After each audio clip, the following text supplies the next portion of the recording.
Ah! Engineer! Where's the engineer? Oxygen leak detected due to... What just happened? What happened? What was that?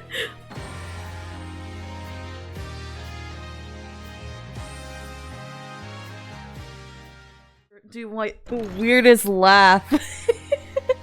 It sounded like Dr. Eggman. But my dad and my stepmother got her a Minecraft lamp and she's really excited. Anyway, what is up with what is going on with Apollo? Are we finally gonna figure that out in this one? Wanna know what's going on with Apollo? Okay, so we finally caught up to where we were with the bombing. Or bombing and launched by the will of madman. That incident perfectly symbolized the state of the world. Its dark law. Right, brought it to a resolution. Sorts.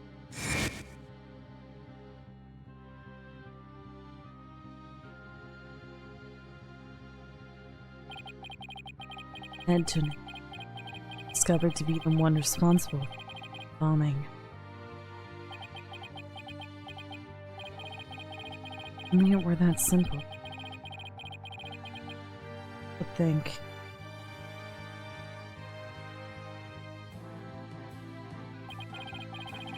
And that darker influence.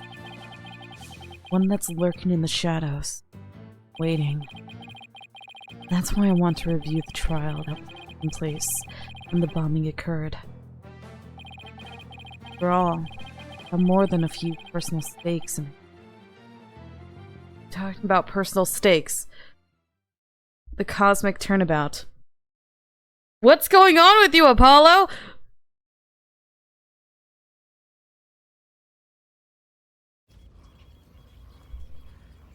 In space, okay. Wasn't expecting that. Space station. 1 hour remaining until launch. Please begin your final equipment check. Check complete. Everything's A-okay. We're ready here whenever you are. Oh. Come in, Act 2. Come in. Do you copy?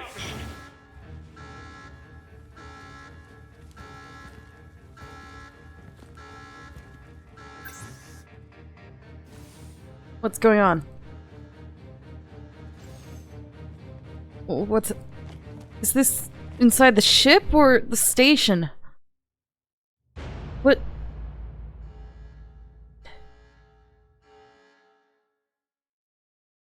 Why are you dead? Is that the guy who carried the other one in there, or was that the guy he was carrying? I have no clue what just happened. I can't tell you how confused I am right now. Okay, so December 16th, 9:12 a.m. District Court, Defendant Lobby number 5. Time for another trial to begin. This one is different. I'm dealing with space, yeah. Sorry to bother you, but... Oh, sorry to bother you, but... Are you alright, Apollo? Was I making a scary face just now? Time for some craziness. What are you talking about, craziness? Oh, hi, Juniper. Yes, I'm fine. I was just doing my Cords of Steel exercises. Now I'm all ready to go! Yes, knowing you, sure you will be just fine. Oh, I brought you a present from my garden. What is that? Is this a lotus root? It looked like a banana! It's a very weird banana-potato hybrid. That's right. My grandma says lotus root is good for your eyes. She even says that if you look through the holes, it can help you see into the future. It's for good luck. Maybe later, you can cook it and... Thanks for this. I'm gonna have some right now. Oh my! Am I eating it? Wait! Mmm. Good. Kind of tough, though. I'm eating a raw lotus root! You can't eat it raw, but thank you for the enthusiastic try. Oops. If she didn't think me weird before, she will now. Gotta calm down. Why is she knitting that heart scarf every time she sees me? Strange. It's almost like as if... Nah, it can't be. It can't be. Apollo! Ah! Hi! I'm sorry I'm late. Scared. Hi. Hi, Athena. Junie, I didn't know you were coming today. Did you come to cheer Apollo on? Oh, I get it. You sly little thing, you. Athena, stop. Quit kidding around, Athena. Trial's about to start any second. Is everything all set? Oh, Apollo. When will we ever figure it out? Figure out what? What?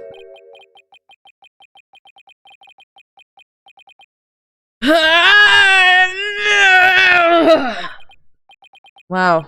That was the... Oh, that was a sigh? That's someone was screaming.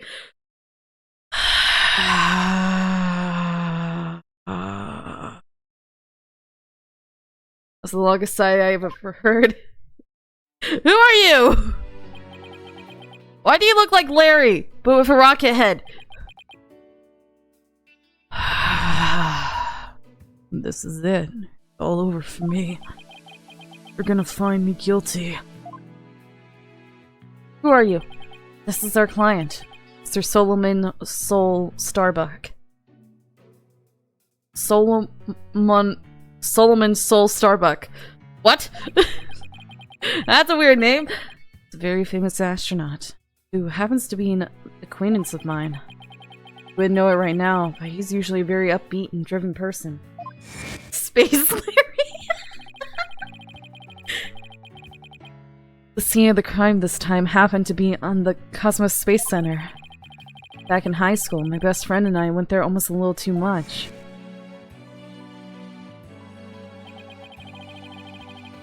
Rocket Head, hi. But that's where we met Mr. Starbuck.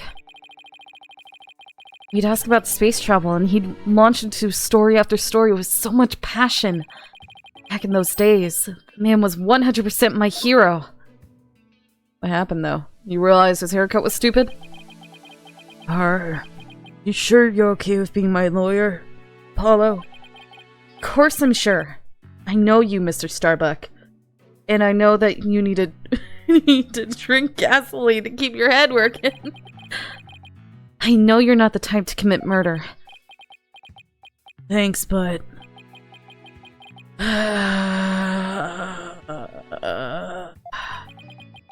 supposed to be in the space right about now. Is that why you're upset?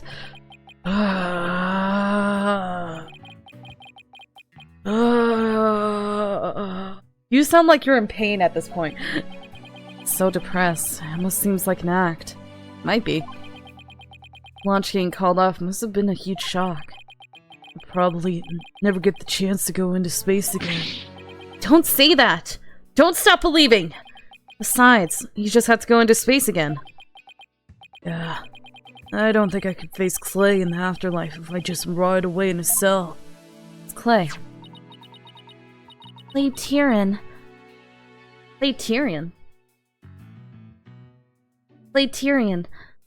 Can't believe he was murdered. I mean, he was such a promising astronaut under your command. Yeah. He was a good guy. Always there to pick me up when I was down. I wouldn't love life as much as him. That's for sure. He was always so full of energy, telling me, "You're fine, Mr. Starbuck."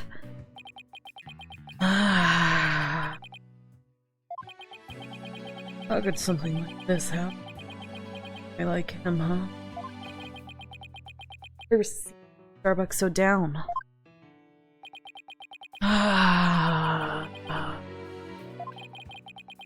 Clay's gone, and I'm going to prison. Wish I could burn up like a shooting star right now. Well, if you drink enough rocket fuel, you can. Mr. Starbuck, you'll be fine! Ha! What is it? What's with the yelling? If you yell too loud, I'll explode. I can't stop imagining him drinking rocket fluid. I know it's deadly if you drink rocket fuel, but this man looks like he can survive. He's already starting to turn into one. I'll get to the bottom of this today. You'll see.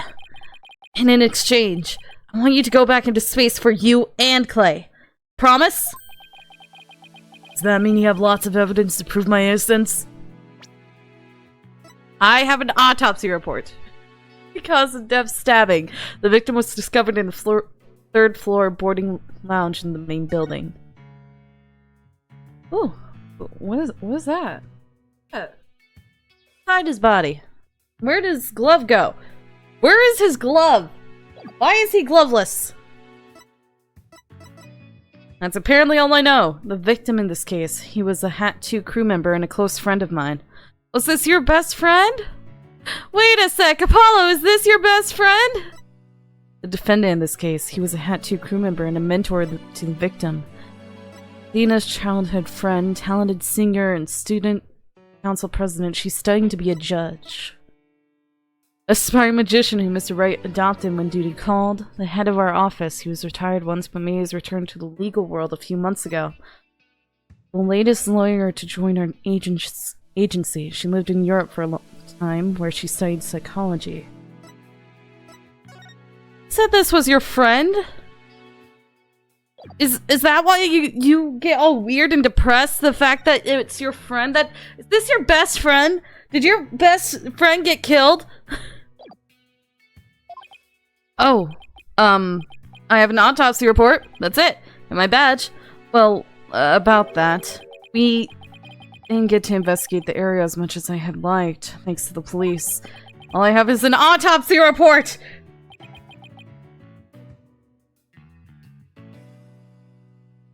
So that I would be more devastated that he's gone? Is that the childhood best friend? That's my question. Is Clay the childhood best friend? I'm done for. I'm a goner. Everybody thinks I did it. I was gonna soar like a comet, but just gonna crash like a meteorite. He is! Oh, of course he is! Of course! No, don't say that, Mr. Starbuck. Don't count yourself out yet. I know it's hard to lose a teammate, but you've gotta keep going. And what about you, Apollo? What about me? I was just thinking, isn't Clay your best friend? Okay, so she just confirmed it right here. We need to focus on the trial right now. Are you all ready to go? Apollo.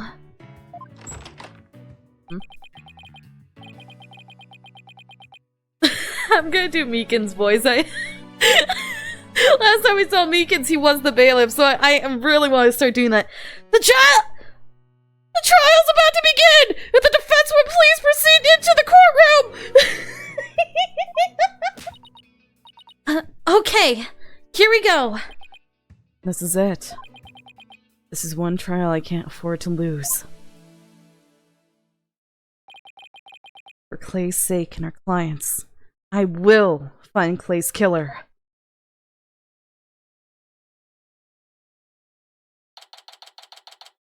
December 16th, 9:55 a.m.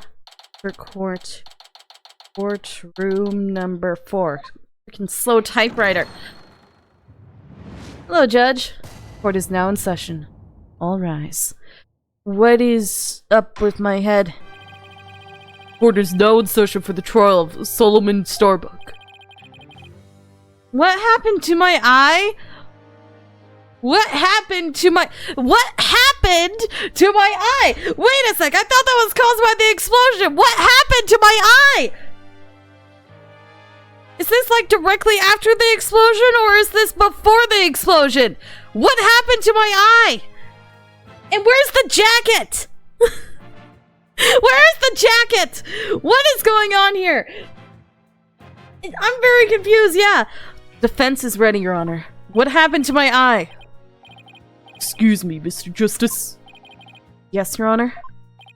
What happened to your eye? Thank you for asking the very important question, Judge! I'm fine. The defense is ready, Your Honor. Please explain what happened to your eye! Please! Are you sure? I don't... I'm fine, Your Honor. The defense is ready. What happened to my eye? I'm sorry, Your Honor. He's been like this since yesterday. Keeps insisting it's just a sigh. Wasn't something he doesn't want to discuss.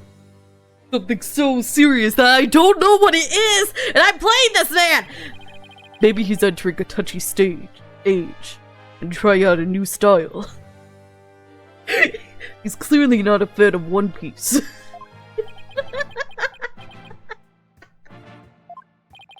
Very well. The prosecution?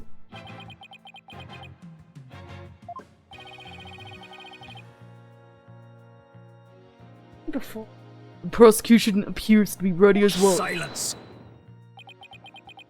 You gonna break your shackles already? It's the start of the trial, don't- oh. Not yet. Quite yet ready yet.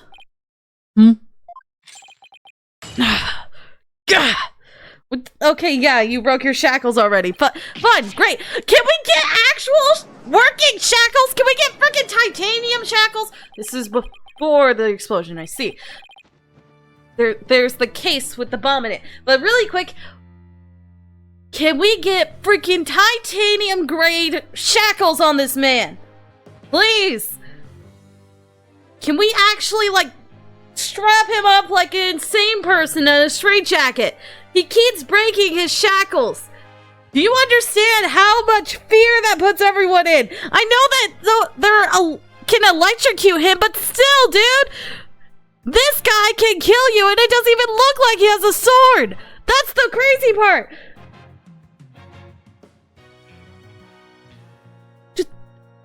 Just can we get him actual shackles that don't break within the first 2 seconds of a trial? Please. Why do you keep breaking them? Who keeps assigning the weakest friggin' shackles ever to this man? What the heck? Prosecution is now ready. Oh, it didn't take him long this time. Nope. Apparently they are just getting flimsier and flimsier. What's up with Blackwell? Now then, I shall give the opening statement. Silence. I'll do it. You will? What an unexpected surprise. You weren't even supposed to be doing it to begin with. This time, can't leave it to anyone else. I see. Something is off with the two of you today. Yeah, there's definitely something off with me. What is going on with me? What's wrong with you? You both seem different somehow. Oh, can it be the eye patch? Very well. Prosecutor Blackwell, your opening statement if you would. It was just yesterday. Crimes in question occurred at the Cosmos Space Center. Ah, that famous federal research facility of all things related to astrology, right?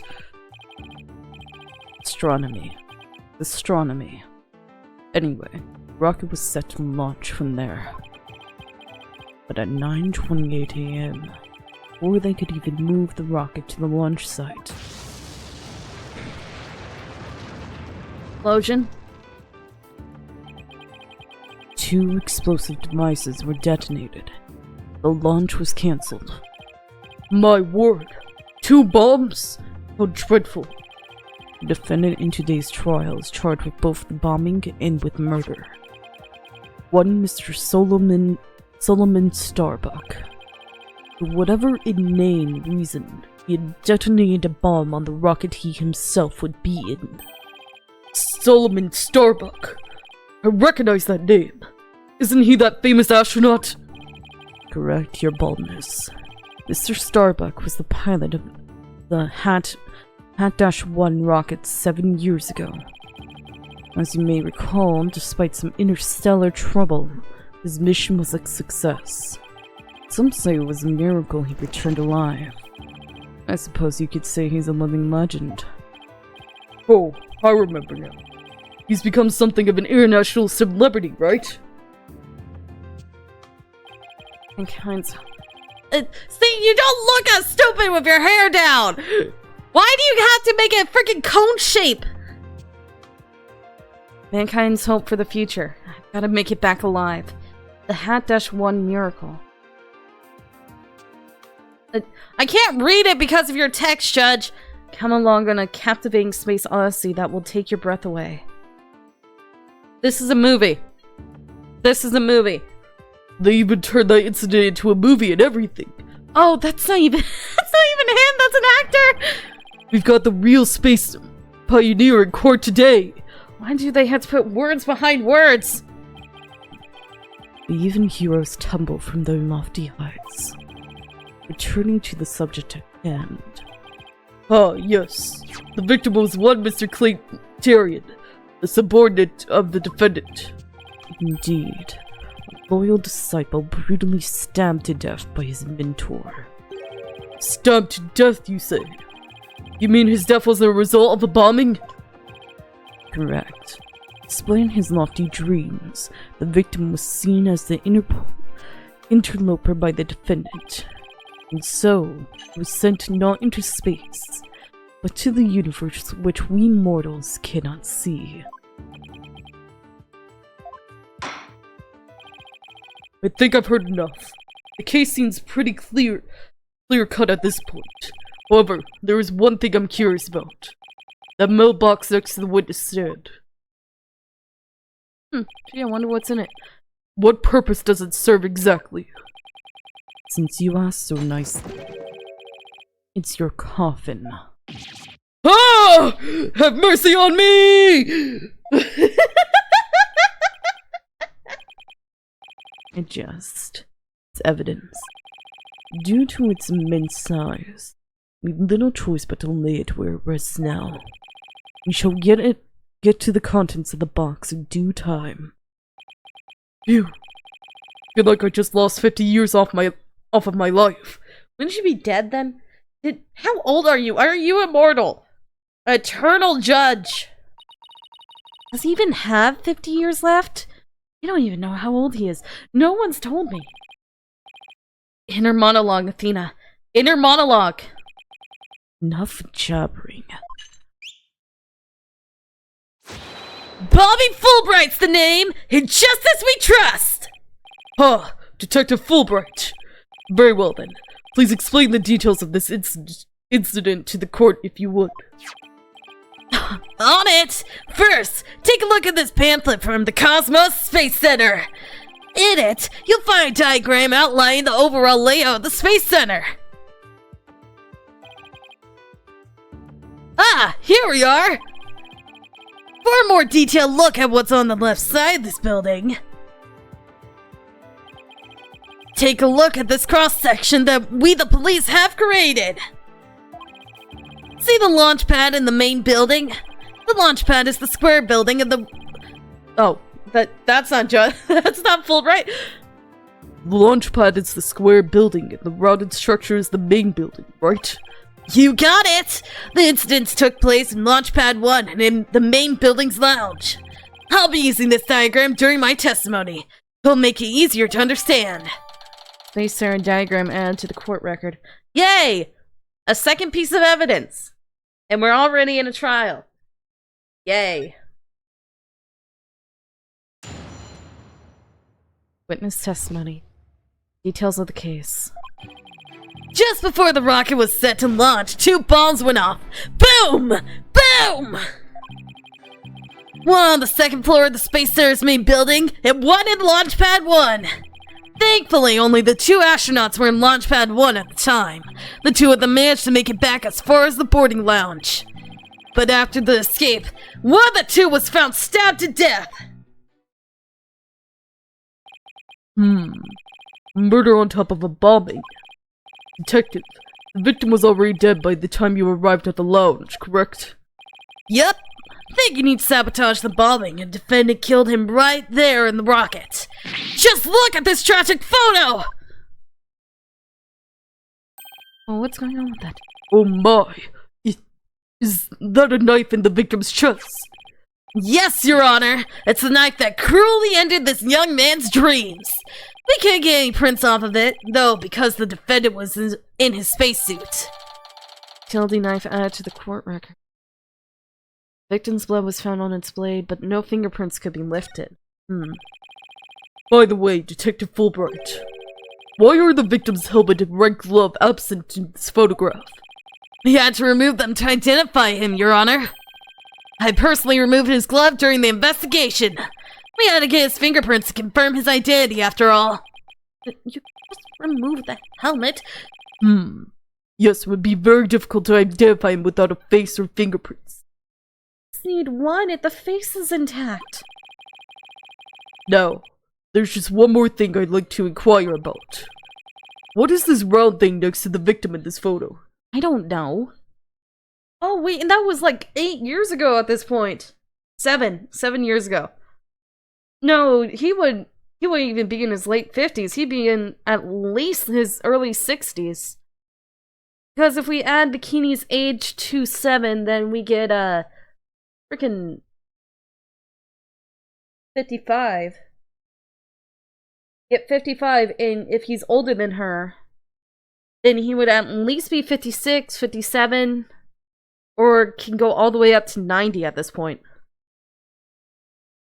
If we think about it, he looks the same 10 years ago too! Every time there's like we go back in time, he always looks the same! What is that round thing next to the victim in this photo? Something so important to the victim that he took it with him as he escaped the launch pad. A capsule that apparently contains asteroid samples. While obviously malleable for research purposes, has no relation to this case. See. So, we know that the bomb in the main building was on the 2nd floor. But where was the bomb that was in Launchpad 1 located? Heh! That one was on the rocket itself!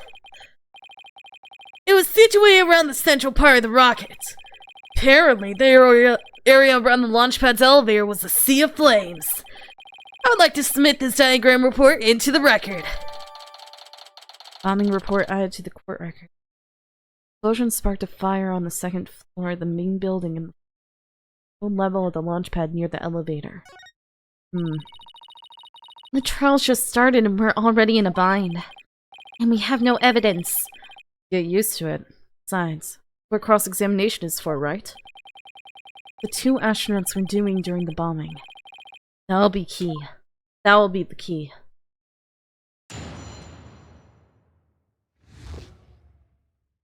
Details of the case. Just before the rocket was set to launch, 2 bombs went off. Boom! Boom! How powerful were the explosions? Well, the one in the main building wasn't strong enough to bring the place down. But the room it went off in... was burned black! Thankfully, nobody was hurt. Due in large part, of course, to me stepping up to lead the evacuation. You were there? Wait, what were you doing there in the first place, Detective Fulbright? I'm Bobby Fulbright, hero of justice! I'll be there, wherever and whenever people need my help. I'll go to the other side of the world or even the edge of the universe! I'm not sure he knows how far that actually is. But I guess I'll leave that one alone.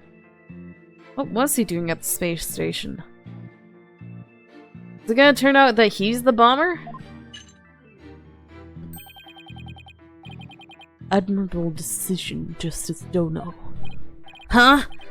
What do you decide? Anyway, could you describe what it was like at the space center at that time? The bomb cut the power to the central bank of elevators in the 3rd floor lounge. It was pitch black in there, I tell you. However, the security cameras and whatnot were running on emergency backup. And how did the evacuation go?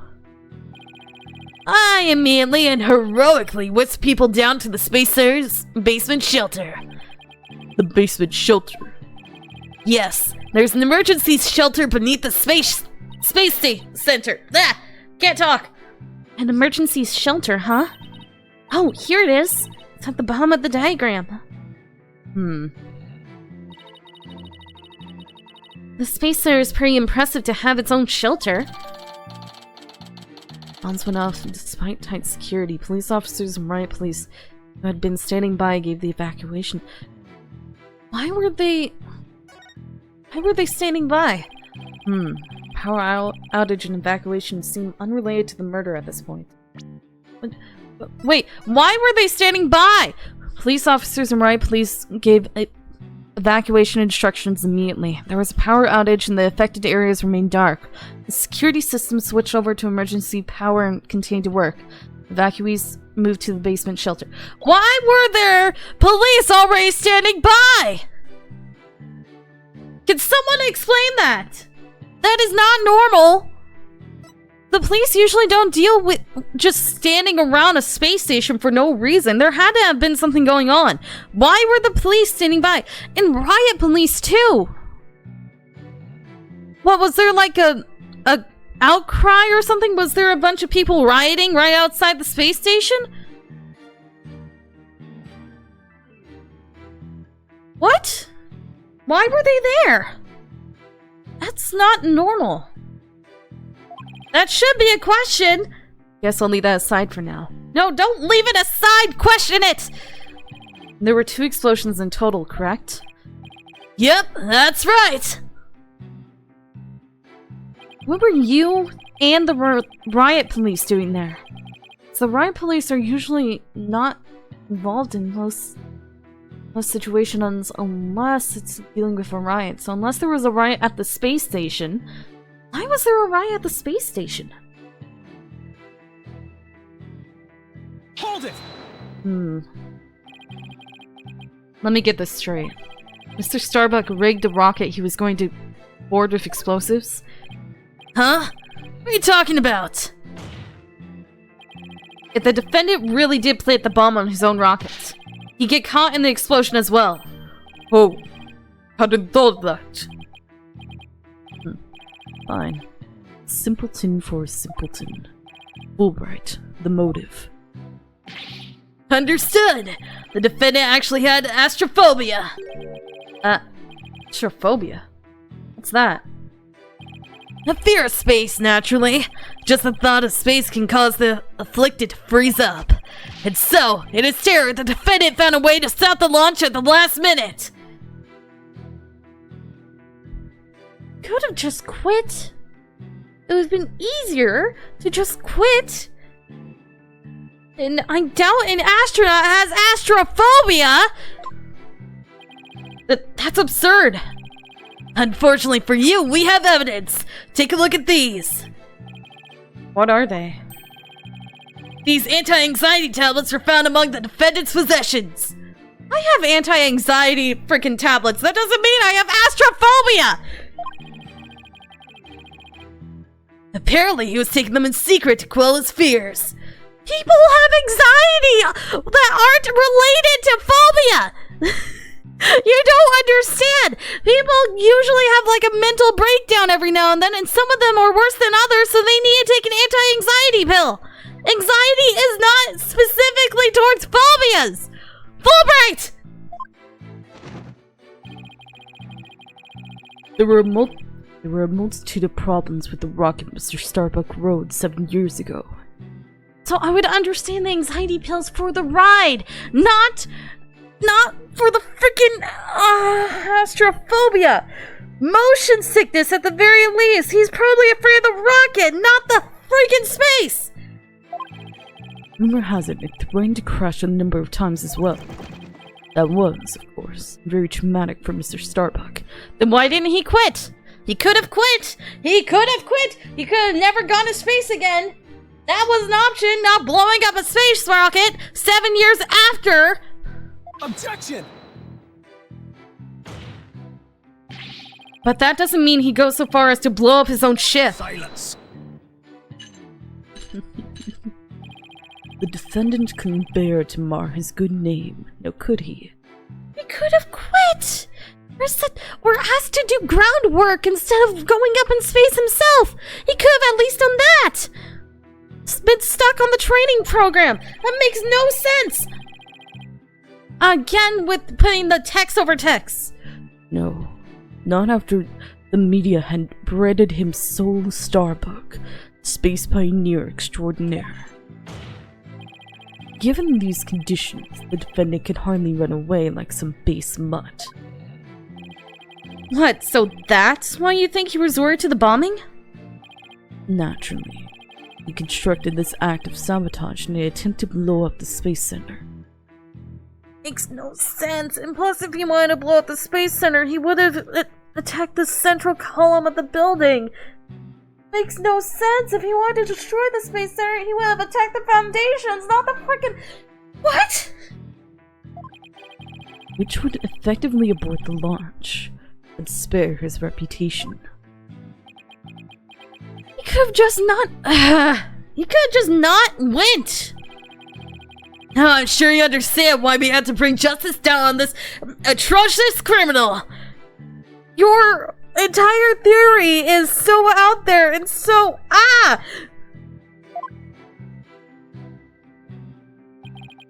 Thankfully, only the 2 astronauts were in the launch pad 1 at the time. Hold it! Why? And how do you know that? You sure it was only the 2 of them? It was just before the spaceship was set to launch, so of course it was only those 2.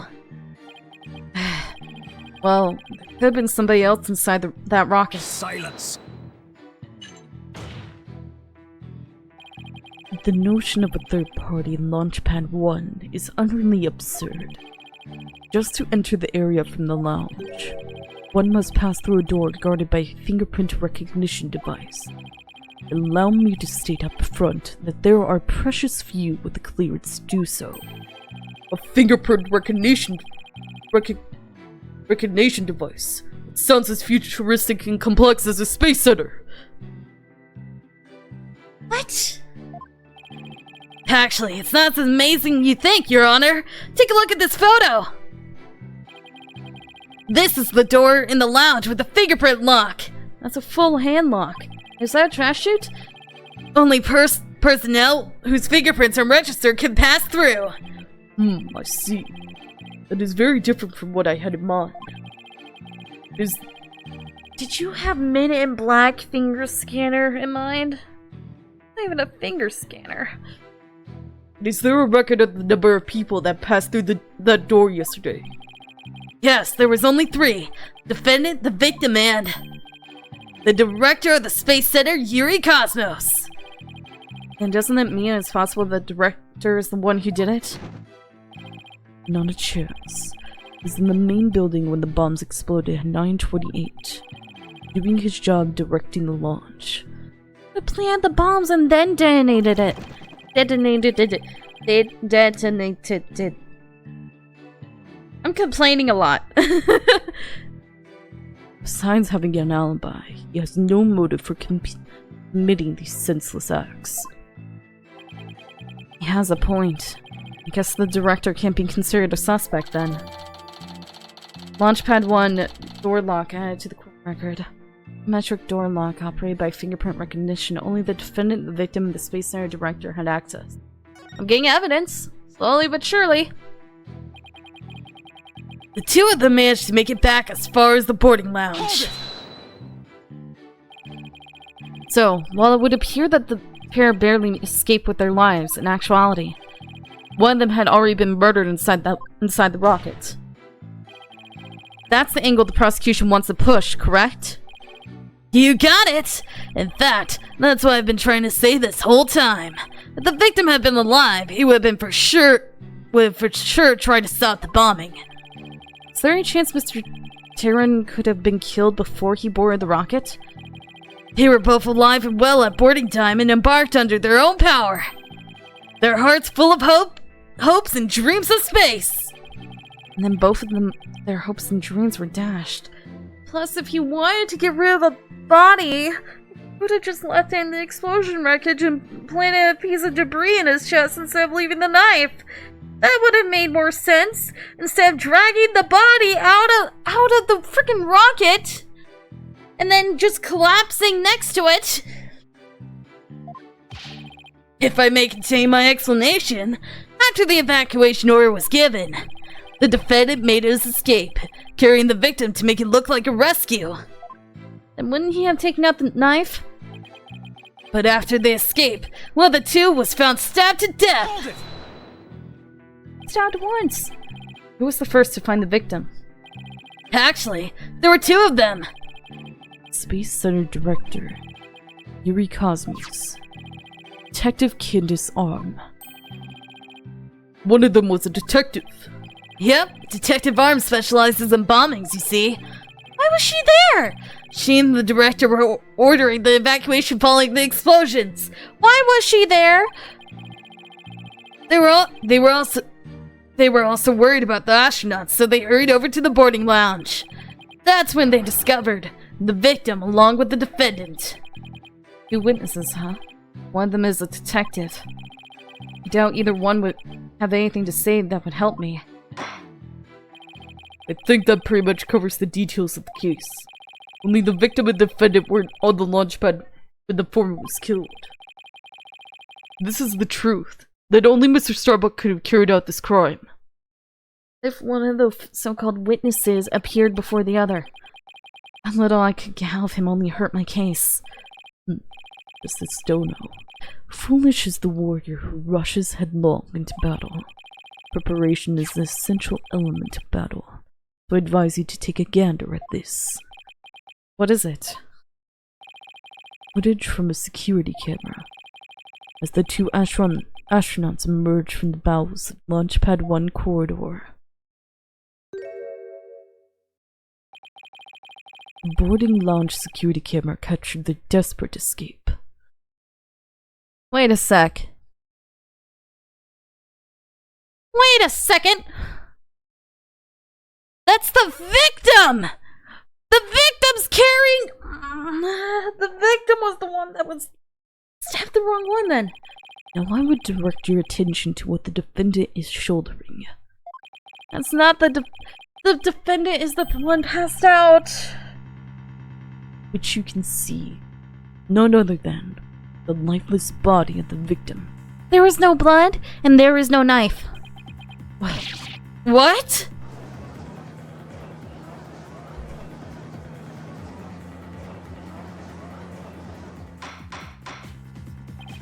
Order. Order, I say. This lines up exactly with what the prosecution has been asserting. No, it doesn't. Should have known Blackwell would have something like this ready. Security camera video added to the court record. Apollo? That's not a video, that's just a still image. How exactly did we determine that Clay was already gone in that footage? Ah, see what you mean. Whether Clay is still alive at this point is pretty crucial. Your Honor, please take another look at the footage. Isn't it possible that Mr.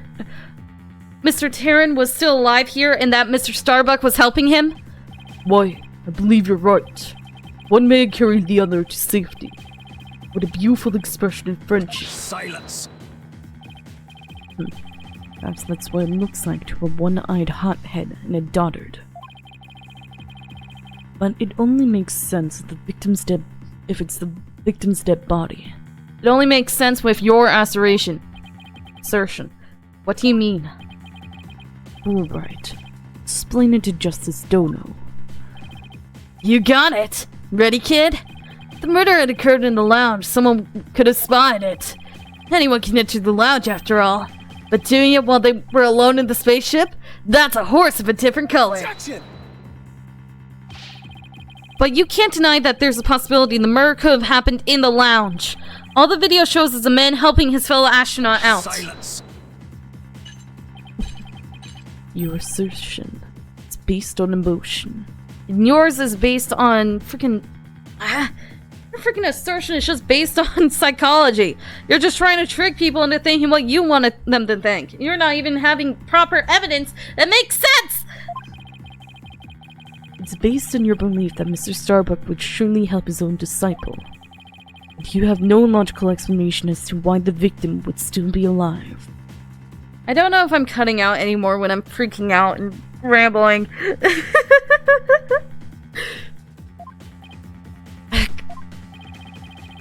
Unfortunately, Mr. Justice, prosecution is right. Your argument is lacking in sound logic. No, I'm not. He's the one lacking in sound logic. There's... Makes no sense! Sounded perfectly logical to me. Well, Mr. Justice, you have no further objections. I do. Everything he's spouting makes no sense. I believe it's time to bring this cross-examination to a close. Nothing makes sense! Judge, nothing makes sense! Objections. Well, Hold it! Hi. What you doing? Your Honor, the defense requests a little time to think and regroup. Given the facts, not sure I see the need. What is it, Athena? Just... there's something that's been bothering me. It isn't the defense stalling for time as always. Very well. I'm feeling generous. May have a small measure of time. Yes. You have 5 seconds. 5 seconds?! With that, I declare this cross-examination to be closed, and a verdict to be rendered. Your baldness. Raise your gavel high. Time for a countdown. Ho! Oh! Ready? We don't have time. Spit it out, Athena. Only 3 more seconds. Heck! Look, I don't think the prosecution's explanation is very complete. Yeah, it makes no sense! Meaning there's something missing.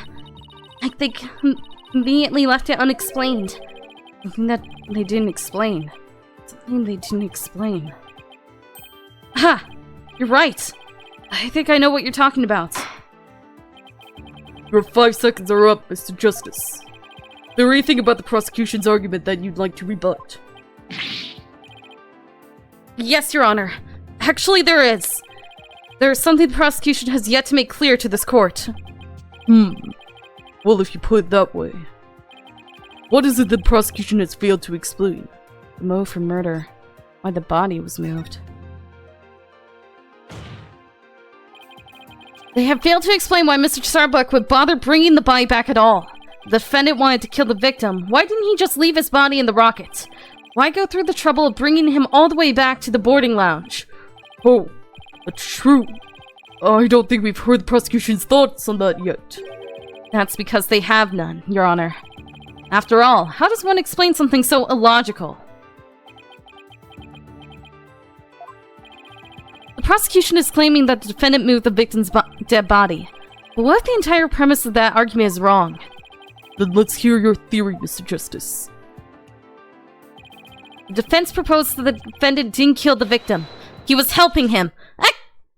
Hey! Alright. Explain it for our sad friend here before I nod off to a monotone monologue. Inform him exactly why Spaceboy moved the victim. Huh? You've gotta be joking. It's simple! Mr. Starbuck did what he did to direct suspicion away from himself. He wanted to create the impression he heroically risked his life to save his partner. That's why he made sure to make it the security camera so there'd be a record. At the very least, he appeared to have achieved success with you and the old man. Ha! One man carried the other to safety. What a beautiful expression of friendship. The average person wearing a spacesuit weighs easily over 200 pounds, giving the life of a partner who weighs as much while trying to escape deadly flames. One dramatic sob story to fit for the silver screen. Indeed, completely taken in by the humanity of the story.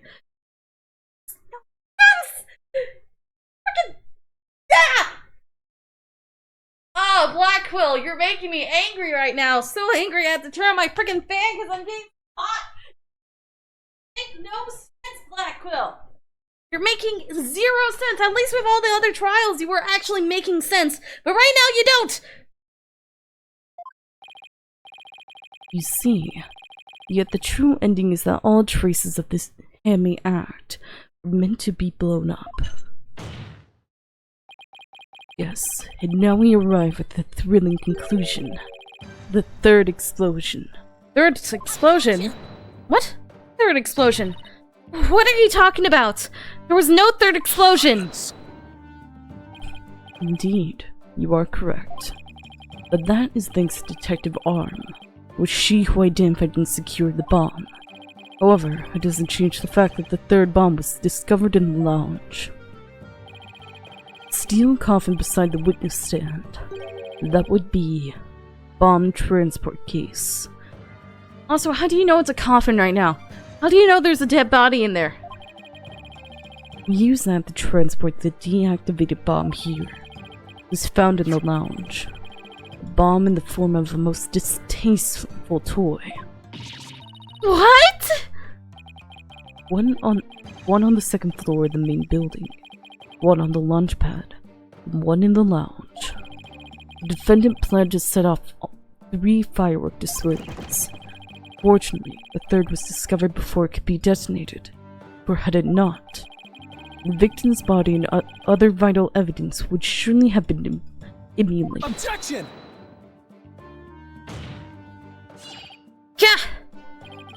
Before you utter a word, know that the evidence supports me. No, it doesn't. It's like he's reading my mind. As it is through undergoing forensic investigation, I do not have the evidence on hand. However, know that a peculiar item was found in one of Mr. Starbuck's pockets. Specifically, a bomb detonation switch. You found what? Wouldn't that be out of his pocket? I suspect the defendant had no time to destroy such damning evidence when the Space Center Director, Detective Arm, stumbled across the murder, though he thought to hide it in his pocket. Feeble brain that he is. No! Mr. Starbuck would never do anything like that!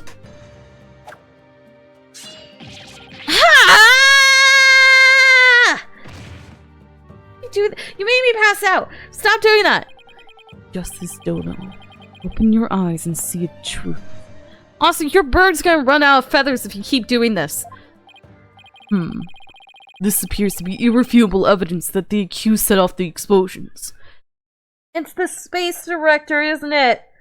It's Yuri Cosmos! I've already figured out it's Yuri!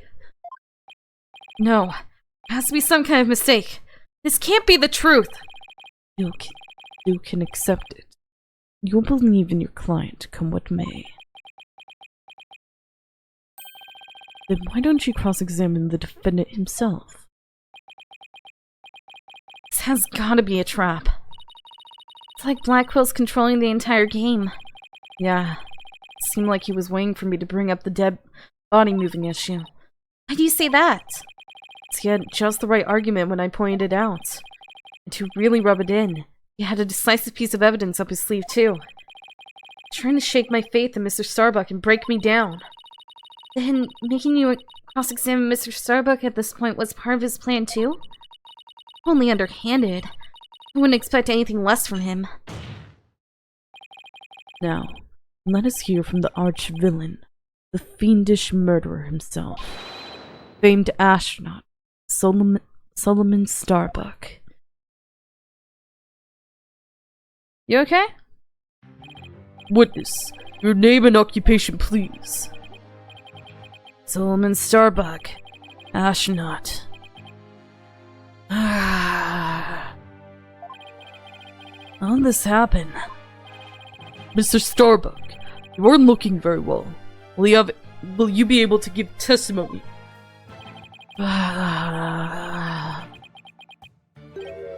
No. Well, unfortunately, no is not an option. You are being accused of the Space Center bombing and the murder of Clay Tyrion. Please testify to these allegations. If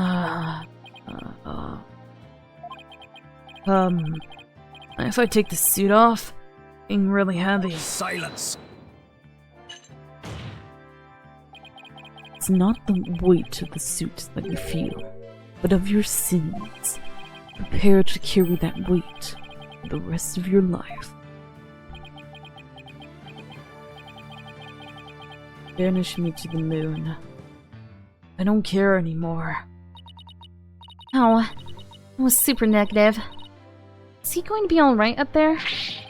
He'll be fine, I think. As long as he doesn't totally give up and say he did it. That's it. That is. You okay? Rocket Man? Didn't kill him. I did was support Clay over my shoulder and get us out of the rocket. Like always, I took the elevator down to the middle level and headed for the corridor. Clay had passed out by the time we got the order to evacuate. I didn't kill Clay. I was trying to save him. So you were certain you didn't set off the bombs or murder the victim? I bet you think I'm lying, right? I reserve all judgment until after I've heard your full testimony. I'm sure you don't believe me. I bet you don't even believe I'm an astronaut. I don't think the judge doubts that. Who'd wear a suit like that except an astronaut? Why are they even letting him still wear it? We'll say that when I saw you in that movie. You appeared quite courageous, though I suppose reality never quite lives up to fantasy. Guess I'm just a big disappointment.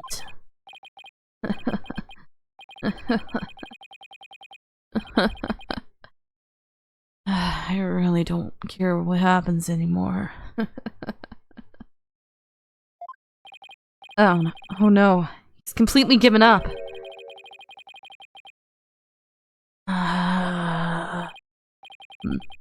What a depressing fellow. If you were to join me in the clink, I imagine that annoying sighing of yours would rub off on the other inmates. Like how it rubbed off on Prosecutor Blackquill a second ago? That was Blackquill? Huh? That was Blackquill sighing? That was Blackquill? Mr. Starbuck's testimony contains a glaring contradiction. Question is, what does it mean? Even if Mr. Starbuck is my client, I can't be gun-shy now. It's time to find out the truth. Examination. There was support Clay over my shoulder and get us out of the rocket. Hold it! So what you're saying is that the victim was still alive at that time? Of course! He was alive and well! Silence! If so, then you admit you took a man who was alive and well, and silenced him permanently with this. What? No! Black hole confirmed dead ahead! It's no good, Captain! I'm getting sucked in! What is going on? Rocket Man! Mr. Starbuck, you're not in space! Please, give your testimony seriously. It was just nerves. Maybe I shouldn't have said he was alive and well. It's more like slumped over. Those are complete opposite ends of the spectrum. You were the one passed out. Always, I took the elevator down to the middle level and headed to the corridor. You would have had to take the ladder. The power was out. Hold it! Is that the elevator inside the launch pad area? That's right. I always use it to get to and from the cockpit. That makes sense. He was just using the route he always used. Despite the fact that there had just been an explosion? Huh? I think Mr. Starbuck is hiding something. Something pretty big. He was the one passed out! What are you... Are you pressing invisible buttons? Are you okay? I don't think you're okay. Leia passed out by the time we got the order to evacuate. Passed out? How was he passed out? Probably because of the explosion. The noise and vibration was incredible. It's little wonder a person would pass out, right? I guess. I know. Ha! I've been hit by space debris! The main engine's on fire! It's gonna blow! Ha! Rocket Man? I think Rocket Man passed out! Yes, I see. Guess it does make sense that someone would pass out. Especially if the person in question is Mr. Starbuck. Anyway! I think he has PTSD. I didn't kill Clay. I was trying to save him. Don't worry. I understand. I'll make sure everything turns out alright. Everyone's glaring at me like I did it. Apollo, you have to reassure him better than that. How am I supposed to do that? Try to imagine how he's feeling and use that to figure out how to boost his confidence. Mr. Starbuck, think back to what Clay used to always say. It's time like these when he would repeat, "I'm fine" to himself. I'm fine. Yeah, I guess he did say that a lot.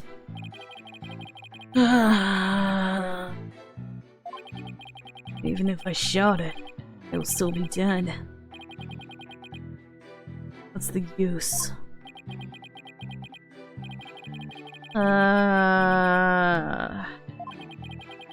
Could you please reassure me now?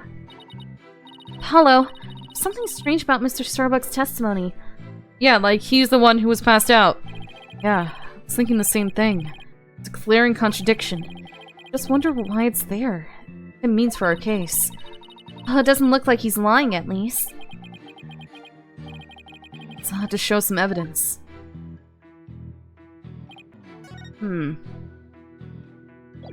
Power outage. Here we go. Objection! Consider the evidence. There's obviously something wrong with that statement. Your gall knows no bounds. Shocking. Your gall knows no bounds. Shocking, really. What's that supposed to mean? You stand there brazenly objecting to perfectly factual statement. One does not see such shameless behavior that often. Penalty for a shameless attorney. Oh no. That Blackbill is turning the judge against me. I didn't mean to. That mentions the blackout. Objection! No. The evidence is at complete odds with the witness's testimony. Your boldness. Who, me? What do you make of this objection of his? Oh, I don't know if I should, well, no patience for vagary. Now, answer my question. Yes, sir. The defense objection was clearly misguided. Bravo. Nicely done. Ho ho ho! It seems our misguided attorney has earned himself a penalty. I'll look before I leap next time. I am looking! Look, the elevator! But there was a blackout! Objection! There we go! It was the... Ah! Mr. Starbuck, need your testimony to be as accurate as possible. Well, was I not being accurate? No, because it's impossible for you to have taken the elevator down to the middle level. What makes you say that, Mr. Justice? Please recall where the bomb went off in Launchpad 1. Also recall that after the explosion, the middle level elevator was engulfed in flames. Oh, right. Which means... Exactly. The Launchpad's elevator would have been unusable. In other words... Mr. Starbuck, your statement is decidedly inconsistent with the facts. You put on the helmet. What's with the helmet? Ah! Mission Command! Mission Command! Do you read me? Come in, please! Action! This is Mission Command. I order you to pay attention! Stop this nonsense and answer my question, Mr. Starbuck! Ah! My helmet! Ah! My oxygen tank! Oxygen concentration, body temperature declining, requesting medical assistance! Ah! Okay. I don't think this man's mentally stable. Mr. Starbuck, you are not in space right now. Please stop pretending you have lost consciousness and stand back up. I apologize, Your Honor. I was still on Earth. I feel like we just got a real glimpse of Solomon Starbuck the astronaut. Yeah, he seemed more like an astronaut now than when he was doing all that sighing. Mr. Starbuck, please explain the inconsistency in your statement. How you used the middle-level elevator? Nervous and I said the wrong thing. I'm sorry. I actually, took a different route, I think. Different route? I hope you're able to deliver a straight story this time. Heck! I'll get right this time! Maybe. No, I mean probably. Probably. It's understandable to be nervous, but let me remind you, your accuracy is paramount to court. The one passed out. He doesn't remember anything. Escape route. Let's see. My escape route. What I said before was a mistake. I remember now. I took a different route. Maybe. Probably. With the capsule and clay in my arms, I made my way down from the upper level. You're saying you escaped without using the elevator? That's right. There's a ladder that spans the upper and middle levels. I used that ladder to get to the middle level.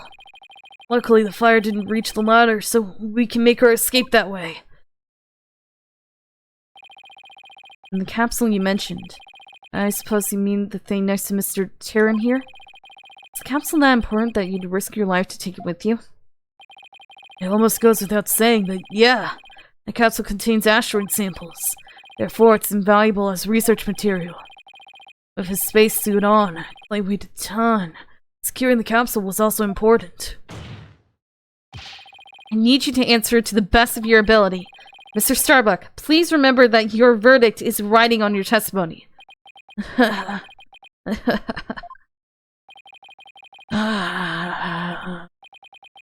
Maybe I am guilty after all.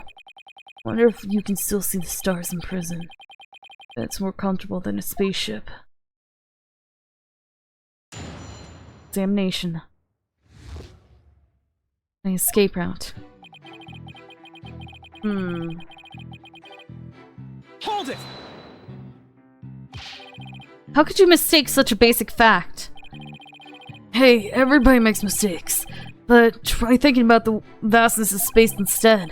From Earth, it takes 4 light years to travel to our nearest neighboring star. So you see? Compared to the vast expanse of space, human error is insignificant. I should consider it just a little more significant than 0. Enough jabbering. Get on with your testimony.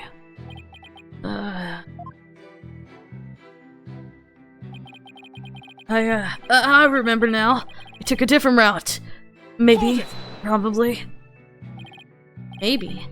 Probably? Did I hear you right, Mr. Starbuck? I didn't say either of those things. Mission Control, come in, please. An error has occurred in the sound system. Activate the emergency tin can telephone. How? Oh no! Tin can telephones are ineffective in the vacuum of space! Silence. This man's insane! Stop this nonsense. I will sever you and your tin can telephone. Alright! I'm begging you! I'll tell the truth! Just don't sever anything! Is he going to be alright? Give him his anxiety meds! I'm starting to think he's not. Let's see. So, about when we were running away... With the capsule and clay in my arms, I made my way down from the upper level. Hold it! From the ladder. Range. The upper level of the launch pad area. That's right. That's what I said, isn't it? Right, the route does exist. So to recap, you had clay over your right shoulder and the capsule in your left hand? Yeah, it's really important. So I can, get burned up. So even though clay was really heavy, I can afford to carry him with both hands. Did the best I could with him for one shoulder. Capsule in my other hand. Don't think the meaning of what he just said has hit him yet. Know what you have to do with that statement. Justice Dono. Yes, I know. Well, I've come this far. But turning back now, it's time to present some evidence. So Mr. Starbuck escaped with clay in the capsule. Which means... just like in the footage. I can see why he can run, though. He must have weighed over 200 pounds just by himself. Yeah, he had to support Clay, who was another 200 pounds. Plus, he had to ensure the safety of that capsule. I don't think I could have walked under those circumstances. And straightforward is probably about all I would have been able to manage. Do I present this? I present that. Yeah, okay. I present the diagram. Mr. Starbuck, why don't you just tell the truth? The truth? Let's see. The Earth is blue? No, that's not right. So, I guess the Earth isn't blue. Yeah, that's it. Oh, blue and green. The truth, Mr. Starbuck. Gah! The oxygen concentration is super low in this area! Prepare the emergency oxygen tanks! Mr. Justice, the witness appears confused. Please help draw out the truth from him. Mr. Starbuck, under the circumstances at the time, you can't possibly have reached the boarding lounge via the upper level route. Huh? Not as long as this was along the escape route. Ladder, man. Take that! You get down from the upper level to the middle level, where the Launchpad 1 corridor is. You would have had to go down the ladder. Isn't that right, Mr. Starbuck? Of course. It's the only way we could escape. Objection! How would that work? At the time, you were supporting Mr. Terran over your shoulder, were you not? And remember, he was in full space gear as well, putting him at over 200 pounds. Well, it's easy on the moon. Gravity is only 1/6 of what it is on Earth. Objection! But the Space Center is located on Earth. Short of being on an octopus climbing a ladder with an adult male in space gear in one arm, while carrying the capsule in your other, it's impossible, wouldn't you say? Oh! So, Mr. Starbuck, how exactly did you climb down that ladder with your arms full? Ah!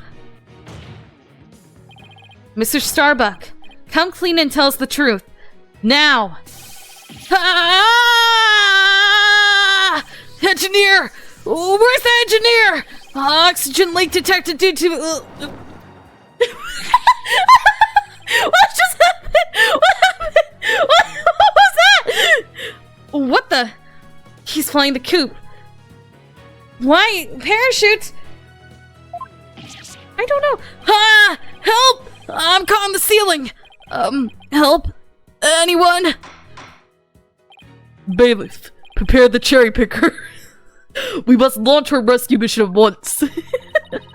Oh, that's one way to take off while being questioned. How did he get air? This is an indoor building! How did he get up there? The parachute should have just went out and down! He should have flown up! What happened?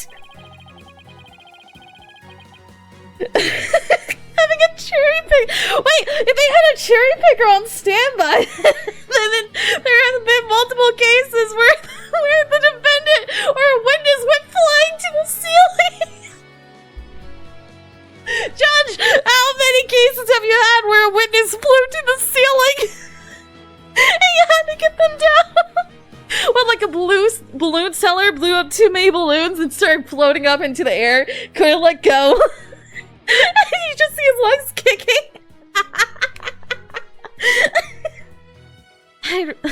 I'd rather prove his innocence so he can go to space again someday for real. Right now, he's just in the ceiling. Why are you wearing a freaking parachute to begin with? We're indoors. Now then, Mr. Starbuck, do you think you can keep your feet planted on the ground? Yes. Apologize for losing control. Are you ready to tell us the truth? Not that! Anything but that! What's going on? This isn't the Mr. Starbuck I know. It appears Space Boy is prone to deception. Witness. Yikes! Yes? I thought your story odd, but perhaps the inconsistencies could be explained as the result of a medical side effect. Ah! Prosecutor Blackhole! Please don't talk about that! What are you talking about, Prosecutor Blackwell? Didn't I already state that Space Boy is, ironically, terrified of going into space? That's why he took some precautions just before the launch. Where you see, traces of his anti-anxiety drug were found in his system. Oh, I sense things are about to nosedive. You got it all wrong! I told him during the investigation too! I don't know anything about any drugs. Never took any medication, I swear! It's found in his system, but he doesn't remember taking it? How could that be? Somebody must have slipped them to me! But I guess maybe that's why I don't remember. Because of the side effects. Yeah, that's why I don't remember much about what really happened. What?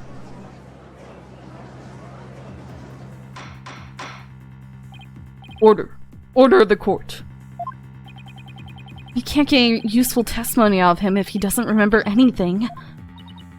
Well, this certainly explains why his testimony kept changing. He just told me he couldn't remember.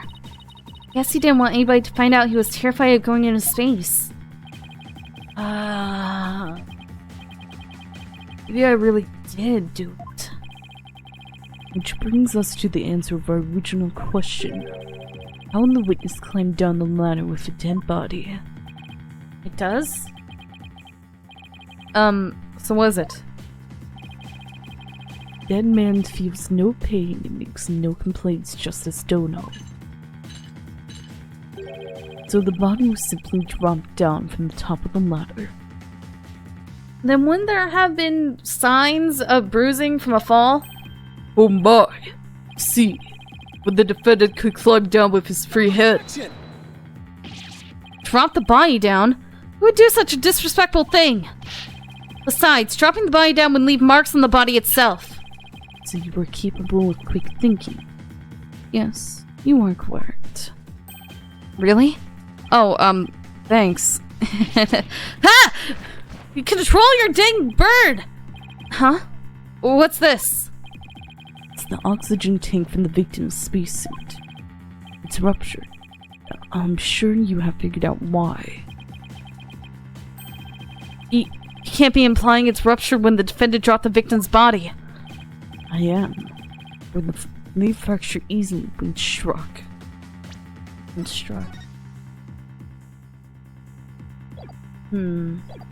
Objection! Even if that's true, the tank's explosion and shrapnel would leave its mark on the body. Yet, according to the autopsy report, only the knife wound was found on the victim's body. You're clearly grasping at straws with this line of reasoning. Silence. Spacesuit isn't heavy for the sake of being heavy, just don't know. Includes the latest technological devices. Is made of the fabric of tomorrow. This fabric is made to protect astronauts from dangers of space. So falling a few Earth yards would hardly leave a mark on the wearer. Objection! Then shouldn't it be impossible to stab someone through it as well? It should. And yet, through sheer coincidence, the knife slipped through a weak spot in the suit's structure and found its way to its target. Well, what are the chances? You forget that our killer is an astronaut himself with knowledge of how the suits work. He's got me there. The way he acts, it makes me think he doesn't know how it works. And now, my argument has been proven. Space Boy killed the victim in the rocket, and then dropped his body from the upper level. After climbing down, he shouldered the body and made sure the camera recorded him. There is no room for debate about these facts. It is clear that Solomon Starbuck is the only one who could have killed Clay Tyrion. Gah! Here, the report regarding the astronaut's oxygen tanks. Consider it my send-off gift. Feel free to use it as payment to cross the river Styx. Heck! Oxygen tank data added to the court record. Jim's tank was ruptured with 0% left. The defendants had 80%. Remaining oxygen is on the left. Wait a sec. Hey, this report is pretty detailed. Wait a sec.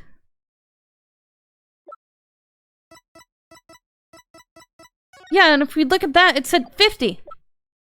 This... Okay. I know what's happening. Let's see.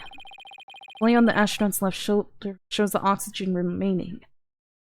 After the incident, the victim's tank was ruptured and the remaining oxygen was 0%. The tank belonging to the Starbuck, who claimed to have carried the victim, said it was 80% full. Tanks were functioning properly at the time. Guess that means the glowing cyan digits represent the amount of oxygen in the tank. I'm done for. I'm going to prison instead of space! Space Boy. Yes? Take heart. The bejeweled night sky is so beautiful, even when viewed through bars. You mean stars as seen from prison? That's right. Your cell will be your spaceship. Picture the view through the iron bars. It's like being an astronaut in your own craft for all time. That's not a half-bad thought. Mr. Starbuck? Rescue Blackwell got to him good.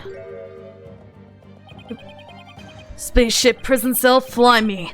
My guilt and my despair into the deepest, darkest space. Despair? It doesn't help you're making me think of Kaido! You are making me think of Kaido! And then, let's get sucked into a black hole together! Mr. Starbuck, you can't give up hope. Oh. Yes, Apollo? You know, Clay really looked up to you. He said you were an incredible man. He said you never give up your dreams and passion for space, no matter the situation. He said that? So don't give up and help me prove your innocence. For the sake of the man who respected you and believed in you. Clay Tyrion! Clay. You're wasting your breath. Ah! Ah!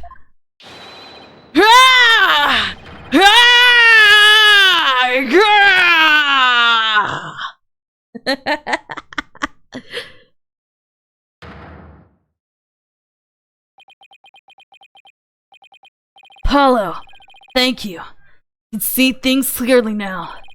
Mr. Starbuck, I'm fine now. Thanks for reminding me of my life's mission. Right. We'll both be fine. I'll prove you're innocent. You'll see. After that, we'll get you back into space. Ha! You've ignited the booster rockets of my soul! I'm on fire! I am Solomon Starbuck, astronaut, a cosmic hero chosen by the universe itself! This is no time to be whimpering and crying.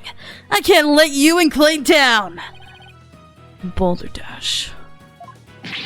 The sun, the moon, all of space is calling me.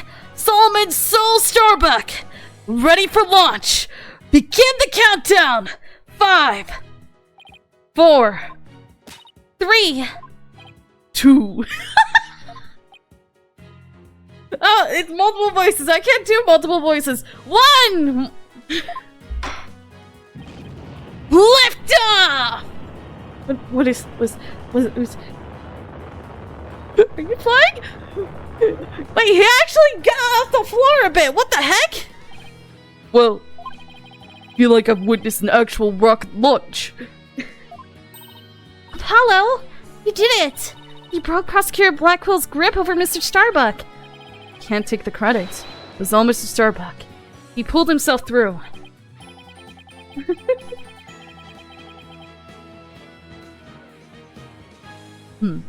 You simpletons are done massaging one another's ego. No matter how positive your mood, my advantage remains unshakable. I have but to wait for the final guilty verdict. Isn't that right, your baldness? Gah, I can't let up now. I have to stop Blackwell. I have to see this through. So Starbuck just has to make it back into space. Wait, was the jacket his friend's? I won't allow Clay's dream to remain unfulfilled. I've got to destroy Blackwell's argument somehow. Think, Justice, think! If the only people at Launchpad 1 were Clay and Mr. Starbuck, and if Clay was already dead by the time this footage was taken, then the only person who could have killed him is Mr. Starbuck. The only way to counter Blackwell's argument is I can prove that Clay was still alive when they arrived at the boarding lounge, in which case, I should be able to find some contradiction in the evidence itself.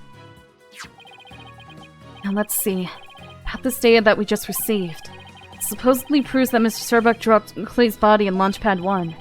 I'm going to prove that false, and there must be something I can use here. Enough of this farce. Your boldness. Let's have your verdict. Objection! Prosecutor Blackwell, you seem to be in quite a hurry to rush the verdict. But about this oxygen tank data you submitted just now. It says that Mr. Starbuck's tank was 80% remaining, while Mr. Terran's had 0. Do you stand by the accuracy of this report? Of course. Then I guess it simply means that it's faulty, as evidence goes. You will explain what you mean, Justice Dono.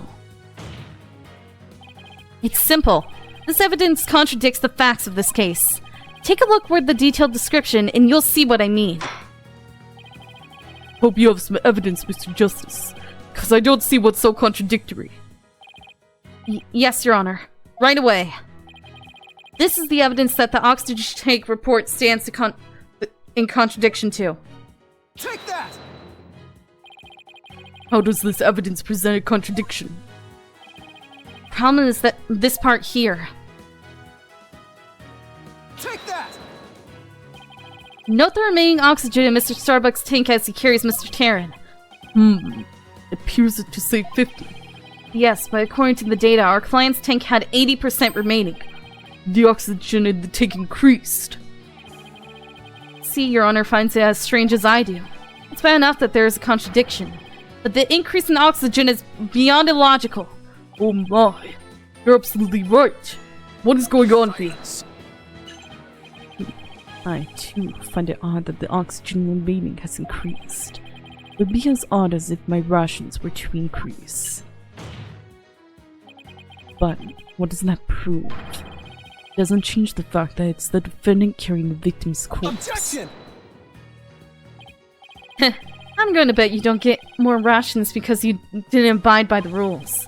Either way, the oxygen remaining shouldn't increase, just as your rations don't increase.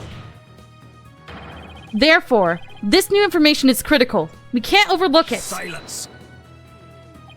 In that case, you have an answer to this riddle of the mysteriously increasing oxygen. You'd better not disappoint, or I'll declare the inconsistency as mere equipment malfunction.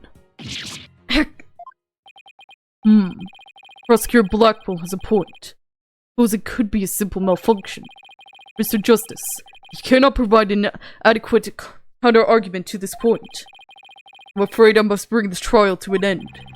So, do you think you can explain why the remaining oxygen level increased? Of course I can. Thing to do at a time like this is turn my thinking around. Mr. Starbuck has no memory of it.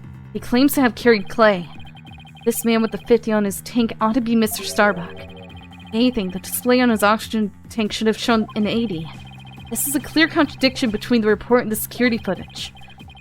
What I should be asking is not why did the oxygen level increase, but what had to have happened to make it look like it increased. I'm making some kind of mistake in my base assumptions here? I am. Well, Mr. Justice, we're waiting. Yes, Your Honor. I'm ready to answer. This is why the remaining oxygen appears to have increased. They were going the other way. The victim was carrying the defendant. What if it was the other way around? The other way around? Would you care to explain, Mr. Justice? As you can see, Your Honor, both men had their helmets on in this footage. But it turns out, this is where our base assumptions went astray. We assumed that it was Mr. Starbuck helping Mr. Terran, but it was the other way around. It wasn't Mr. Starbuck helping Mr. Terran at all. It was Mr. Terran who was helping Mr. Starbuck to the boarding lounge. Wait, it was what? Order! Order! Mr. Justice! You mean to tell me that the person on the right is in the image is the victim, Clay Tyrion? It's the only way the riddle of the increasing oxygen level can be solved, Your Honor. At this point in time, the remaining oxygen in the victim's tank was 50%. And when the victim was found in the boarding lounge, his tank was at 0%. That's right. There's nothing contradictory about the oxygen level decreasing. This means Mr. Terran was alive as they made their escape to the lounge. How short your memory is. You've forgotten what you yourself proposed. What if the victim was alive at this point in time? How did he descend the ladder with his arms full? Objection! Prosecutor Blackwell, you can't hurt me with a broken blade. Excuse me. It's true that we don't know how they got down the ladder. I suppose that matter needs further investigating. But you have proven that Mr. Terran was alive when he reached the boarding lounge. This fact alone shatters your claims, and opens up the possibility that the victim could have been killed by a third party. There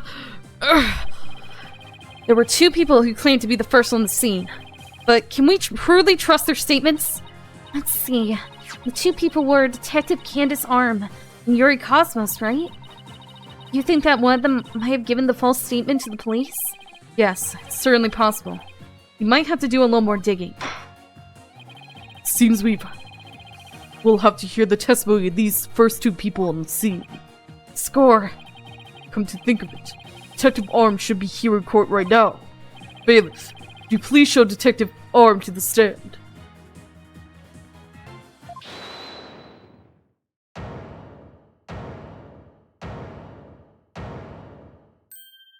Oh, hi. Oh, it's because someone called Detective Arm. That's why you blew up the freaking courthouse. I have an announcement, everyone.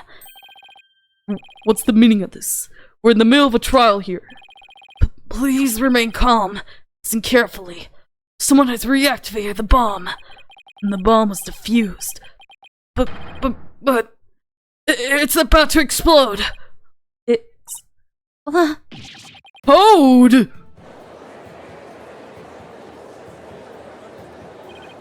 bomb? Now? Ha!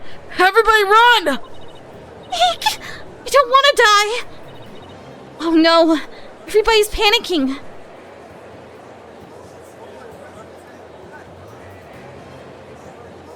Silence! Endless chickens with the death wish, the lot of you. Calm yourselves before all else. Come on, Apollo! Let's get out of here! What about Mr. Starbuck's dream? And who will carry out Clay's final wish? I don't care what happens to me. I'm not letting some bomb blow the truth up forever. I refuse to let things end here. Apollo, this is no time to be dramatic. If we don't get out of here now, we're gonna die. Come on, this way. Hey, ouch! Let me go. Apollo? Juniper, she hasn't evacuated yet? Juniper, are you alright? Apollo? No, not that way. Apollo, no, not that way. Ah! Explosion. We know that only one person dies in this though already, so I'm not too worried. I wonder where the bandage came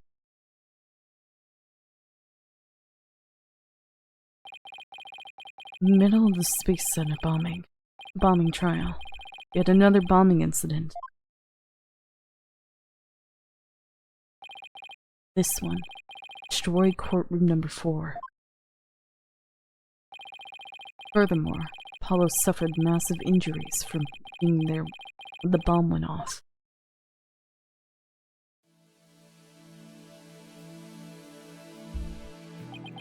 Unfortunately, Juniper Woods was fingered as the courtroom bomber.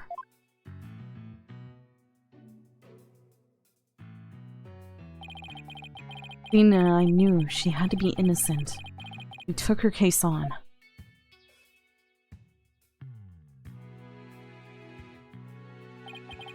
We managed to clear Miss Wood's name.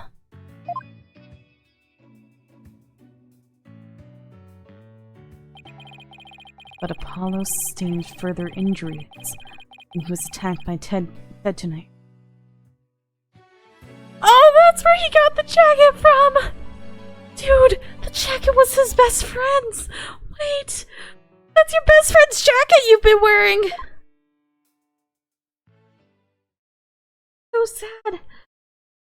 You think about it, that's sad.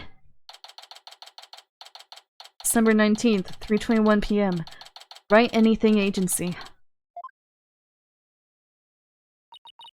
Apollo is a tough guy.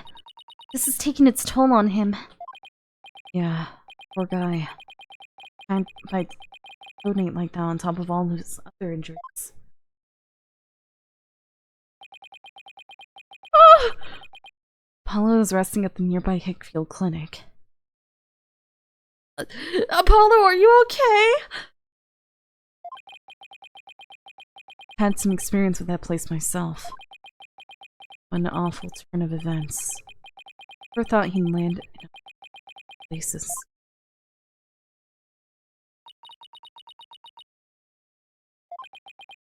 Must miss him too, huh? Now that you don't have anybody to tease. Don't worry. Young. He'll heal quickly. Be back before you know it. It's been a while since I last saw Truth. Won the court case. Nobody feels much like celebrating.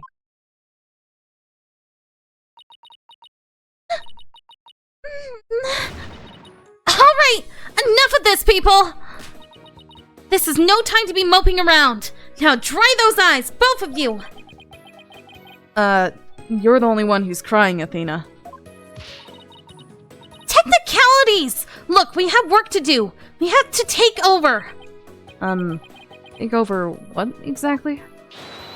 Apollo Space Center case, of course. As no verdicts have been reached, there's still a chance. I agree with Athena. We should pick up Mr. Starbuck's defense. We have to avenge our fallen comrade. Right, Daddy? Apollo hasn't exactly fallen. He's still alive, you know. Good. Now that that's settled, let's get going. Come on, we gotta run. Wait, right now? Right now? We better not be running the whole way. There she goes. Better go catch up. Can you take care of the office, Trucy? Sure thing, Daddy. Let's be careful out there. In the meantime, I'm going to bake some cookies and fill up my magic panties for you. seems to be feeling a little better. But can you not fill your panties with magic cookies? I can always count on Athena to perk everybody up with her enthusiasm. Oh, she's back! Don't mind me, just forgot a few things. Wallet, phone, the documents, my bag. Sounds more like you forgot everything. You can always count on Athena for that too. Alright, you two. Let's be careful out there.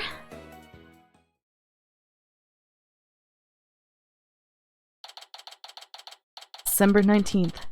Pension Center. Visitors... Oh, freaking thing. Our client is one Solomon Starbuck. So famous, even I've heard of him.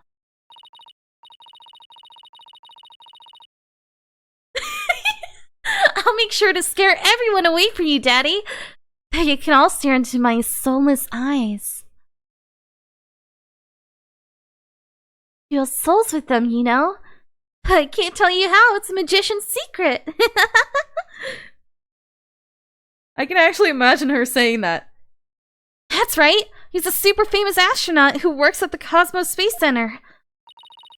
He was actually up in outer space 7 years ago.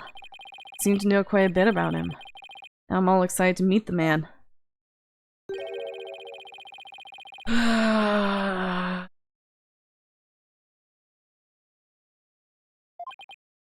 Wow, that was the longest sigh I've ever heard.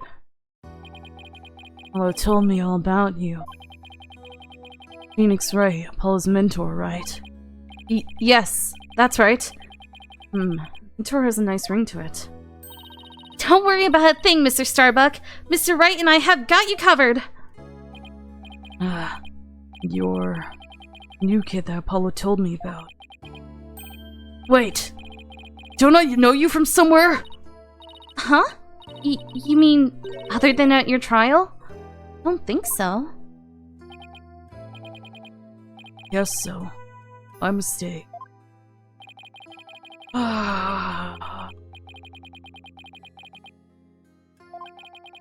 Mind and body are kaput.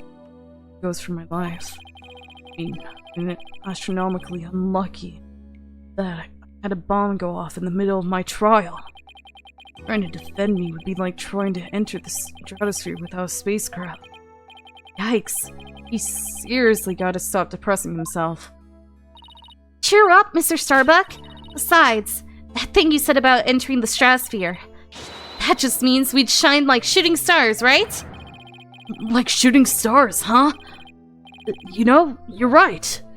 Why didn't I think of that? After all, that's what we are all up on this earth to do, right? Shine like stars. This shouldn't mention the fact that shooting stars burn out in a flash. Oh yeah! Here we go! 3, 2, 1! To the stratosphere and beyond! Again with the flying in the air! How do you actually start flying? That's my question. You okay? Do you use all your energy trying to fly? Oh, okay, you're fine. Yeah! Feel alive now! You can go ahead and ask me anything you want! Is that really all it takes? You okay? Don't seem okay. Okay. Attorney's badge. So, what do you think about this?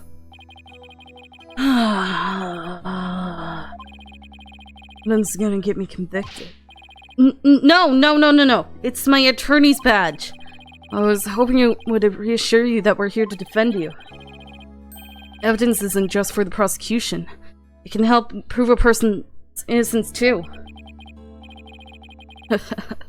That's a positive spin on things. Thought that was common knowledge. I always used to cheerfully greet me in a loud voice. He did vocal exercises every morning sometimes until he was hoarse, right? Exactly. You'd always hear him, even through the wall. Hey, wait a minute. Did you know Clay? No, but like attracts like, so they say. Do you know anything about this piece of evidence? No. Sorry, I'm so useless. No. It's alright. No need to get all depressed. Well, he carried me out and saved me. After all that, killed with this blade. The fact that the killer might be me.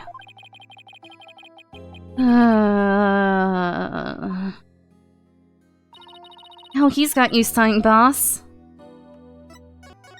Ah! Don't look at the evidence. The case. So, you have no memory of at all of the incident? So ashamed. Memory of the time is as black and clouded as the dark nebula. Still, it's strange you don't remember a thing. Are you sure you didn't take one of those anti-anxiety pills like they said at the trial? You got it all wrong. I told him during the investigation too. I don't know anything about any drugs. I never took any medication, I swear. It is true I developed a fear of space because of what happened 7 years ago. I was taking medication secretly every now and then when my anxiety got bad. Having a fear of space is not something an astronaut can brag about, you know? Oh, the so-called Hat-1 miracle? It must have been a terrifying experience. But I'm still an astronaut at heart, come what may. I would never take drugs that might impede my performance just before a launch. That launch meant everything to me. It's more certain than that theory of relativity. Seems like a completely different person now. This is the face of the astronaut I know. But the tranquilizers were found in your system. Yeah, see, that's the thing. Don't know why. Done for. You don't take them. Then maybe somebody slipped them to you? Exactly! That's what I thought. It must have been the real culprit. Medication was in my locker. Anyone could have gotten their hands on it. Maybe the real culprit also planted the detonator switch in your pocket? Yeah, it's gotta be it. I've been framed. I'll say. You even managed to plant your prints on the switch before slipping it in. Real possibility. Do you remember anything else that might be relevant? Anything at all, no matter how small? Like about the murder weapon, for example? Knife. I think it came from one of the Space Center's utility kits. Utility kits? Yeah, staff who work on machinery a lot are given those special toolkits to use. All the technicians have them, but I doubt you could prove whose knife it is. Utility knife updated in the court record. The Hat-1 miracle. Recall, last trip into space was 7 years ago, right? That's right. It was. Pretty rough experience. During that mission, I had all kinds of problems with the craft. Did? What kind of problems?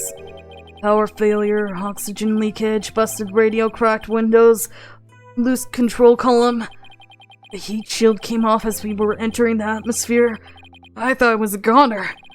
Managed to make it somehow with the popsicles and ice packs from the freezer. No wonder they dubbed it the H-1 miracle. It's a miracle you made it back. Space is a boundless place. That's why it continues to capture people's imaginations. The vastness of space shows us how insignificant we are in the scheme of things. Darkness just goes on and on forever, and ever, and ever, without end. There was nobody else there.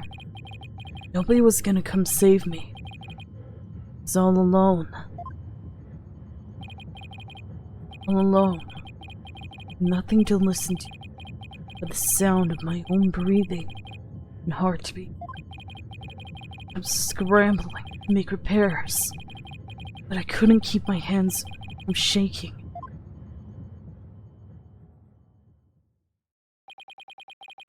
Experience like that would make anybody afraid to go up into space.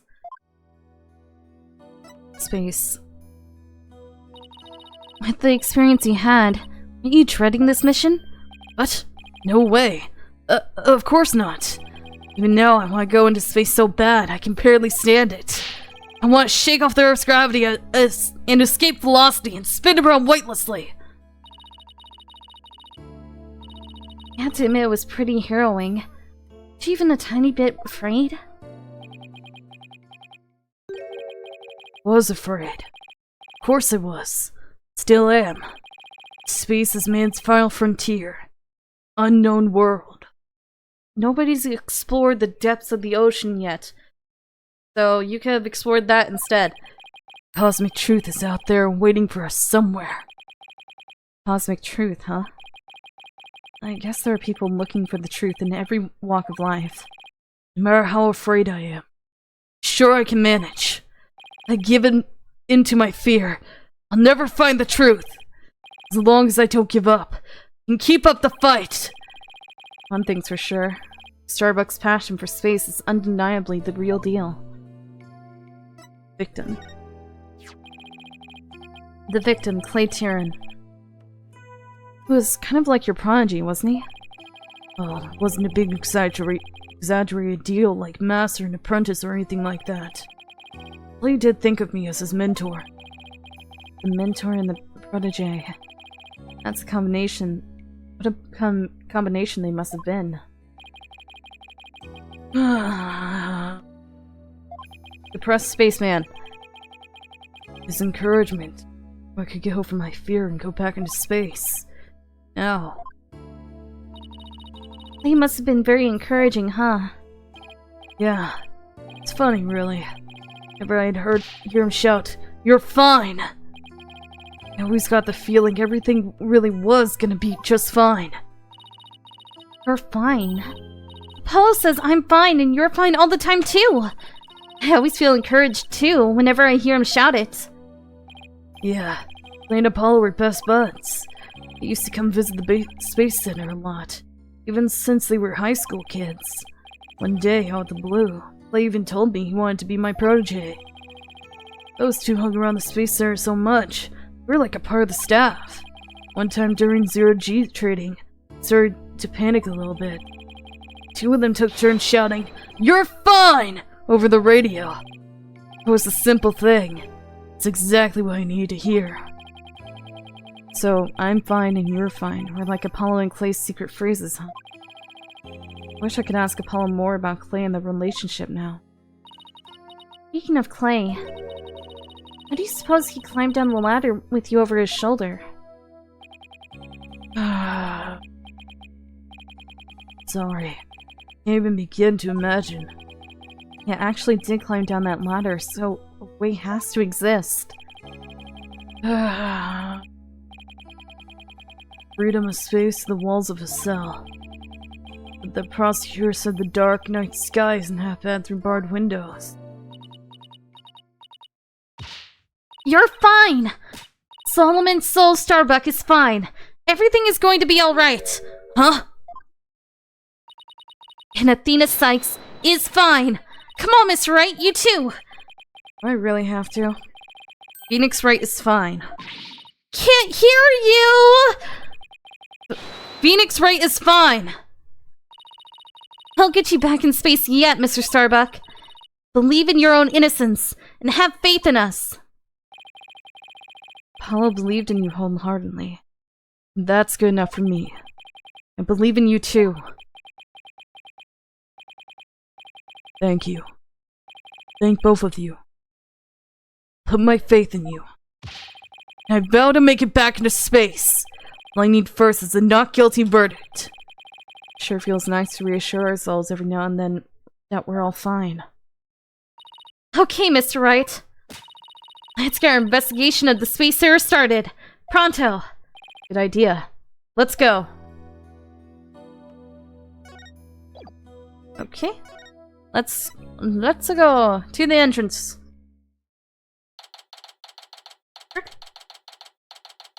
December 19th. Cosmos Space Center. Entrance. Wow. Wonder what kind of place this Space Center would be. This looks like an amusement park of the future. Yeah. Did you know they even let the public see their rockets up close? Oh, so check it out. Look how brightly the... Yeah... Yaksa. Yaksa? The Yaksa... Yaksa? Look at how brightly the Yaksa logo shines in the sunlight above the entranceway. I really dig the stars and rocket motif it's got going. Yaksa, huh? Isn't that the new name of the Federal Space R&D program? Yeah, but why the strange acronym? I mean... Was it... Yeah? What is GYA supposed to stand for? Galaxy? If that were it, then the whole thing would be something like Galaxy Exploration Agency. Which, if you ask me, I'd have abbreviate to GAX, or... Yeah. Guess so. Oh, I know! Maybe the person who came up with the name just really likes the letter Y. This exchange is beginning to feel oddly like deja vu. Anyway... What do you mean, deja vu? What are you talking about, deja vu? Do not refer to her! Anyway, this place is more than just a research facility. It's also a tourist attraction. Tourist attraction? Don't make me laugh. It's a monument to the human race. Galactic scooter, full speed ahead!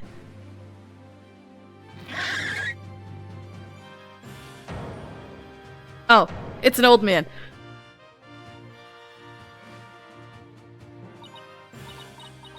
Yikes! Who's this geezer and what's he want? Look upon there, you don't need a country accent. Captain Segway! I can see that. Where's your eye? Captain, you're missing an eye. Yeah, his music is definitely epic for a Segway mall cop. Look upon me and look well. Behold the great power of space science. Pardon me, but you are wearing Mario stars. My glorious name is Yuri Cosmos. My glorious name is Yuri Cosmos. I am the director of the Cosmos Space Center. The center of the cosmos. Boss, that was pretty groan-inducing. This person's the Space Center's director. That means... Ha! Aha! So you were one of the first to discover Clay's body, weren't you? And who was the first to find the victim? Actually, there were two of them! Space Center's director, Yuri Cosmos. Detective Candace Arn. That is correct. I was honored to be the very first man in all of space and time to discover the body. But this talk of the incident, are you by any chance the space police? You're making me think that you just like Mario at the moment. Can't tack the word space onto just any old thing, you know? We're Mr. Starbuck's lawyers. Here to investigate his case. Oh, we're Earth lawyers, by the way. Ah, I see. Yes, I've heard about you. In that case, by my esteemed privilege, I grant you permission to investigate. Trust you are appropriately grateful. Now go ahead and have it. Have at it! What, do you want us to grovel at your Segway? I cannot really tell he's going to be nothing but trouble. Let him hear you say that, or you'll see what trouble really is. Let's just be professional and ask him about when he found the body, okay? Hi. How are you? Excuse me, but this piece of evidence... Let me ask you a question.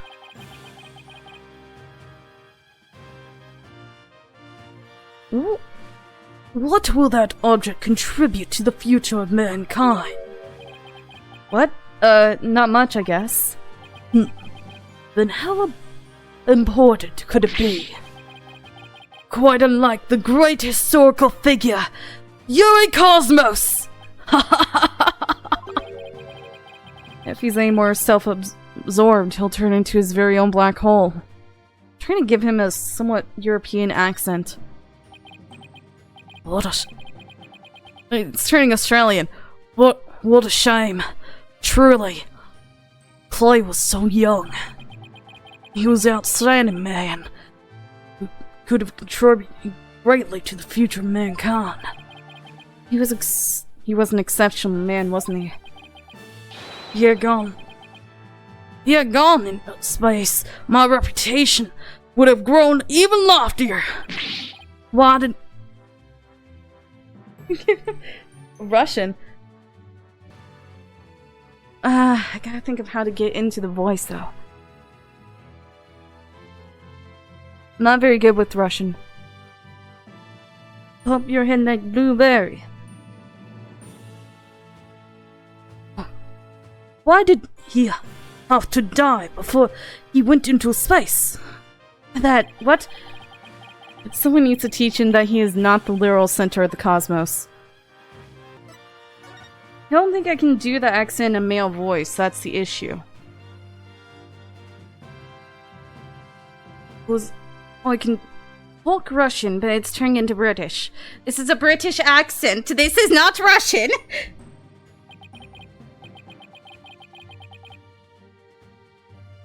So, as director, what do you do here at the Space Center specifically?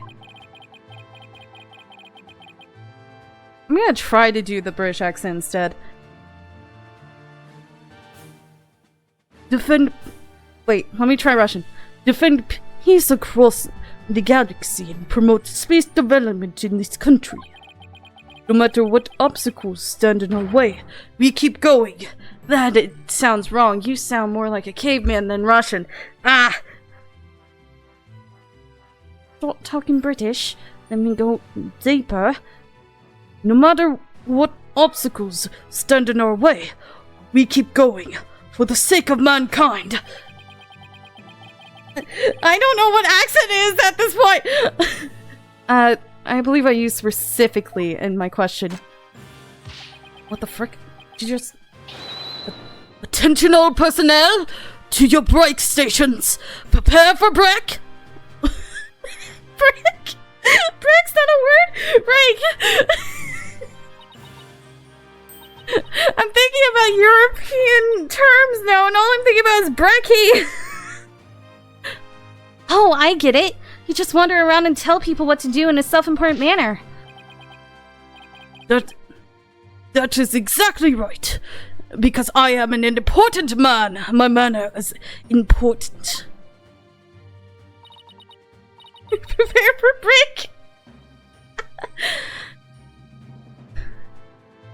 Everyone to your brick stations! Prepare to have the bricks thrown at you! Oh, I think that's the voice. Mr. Wright, this man doesn't get sarcasm. Well, there's bound to be some people like that here in the boundlessness of space. What's that? You want to know what it is that makes me important specifically? Very well, I will tell you. I was THE central figure of the Hat-1 project. You may proceed to be appropriately impressed. Go ahead, have at it. I might be more impressed if I knew what he did for it, specifically. About the bombing. Could you tell us what you know about the incidents from the other day? I refuse. What? Explaining is a job for common folk, not the director at the center of the cosmos. My testimony, which will go down in space history, will be heard in the courtroom. What? So, does that mean you'll be taking the stand tomorrow? That is correct. I will be the most glorious witness in the history of mankind. I'm not sure he really understands what being a witness is all about. Looks like Director Cosmos is the type that only talks about what he wants to talk about. Then let's at least try to ask him about the things he might be willing to open up about. About Hat-1. The Hat-1 was a rocket that was launched into space 7 years ago, correct? Despite numerous problems, it somehow made its way back home. Suppose it is part of my job to educate ignorant young folk like you. Very well, I will impart to you the complete story of Hat-1 project. Oh, thank you very much. Hat-1's noble mission was to collect samples from an asteroid, and Mr. Starbuck was the pilot for that flight. Eventually, the Hat-1 reached its planned orbit, from where it launched the Hope probe towards the asteroid belt. From there, the Hope probe began its long, lonely journey into the far reaches of space. Then, after a terrifying struggle, the Hat-1 returned safely to Earth. That struggle was when the incident known as Hat-1 miracle occurred, right? Correct. It is true, and it truly was a miracle. Of course, they just had to turn the ordeal into a movie. As for the Hope probe, it did eventually arrive safely at its destination. It obtained a few samples from the asteroid and returned to Earth but a few days ago. So what kind of samples are they? What's in them? The samples are scheduled for analysis in the near future. We haven't had time since they just came back the day before Terran's murder. Regrettably, we've had no time to inspect the samples due to everything that has occurred. But this puts our space development program ahead of other countries by several years! That's quite impressive. Guess this guy isn't just a loudmouth... Braggart? Braggart. Loudmouth braggart after all. In the golden age of space development, our predecessors were successful in bringing a moon rock back. That is the greatest achievement in the history of this space center. The public fell in love with space and all of its glorious potential. Moon rock, huh? I remember that being big. Our endeavors with the moon rock live on in our work with those asteroid samples. I want to bestow new hopes and dreams for the future upon mankind once again. That is my mission, as the man who stands at the center of the cosmos. I hear there's lots of research into moon rocks and stardust from asteroids these days. They say the results could potentially have a huge impact on all of civilization. It's like we're in a new space race with every other country out there. What? Bite your tongue! It's not for anything so base as money or politics.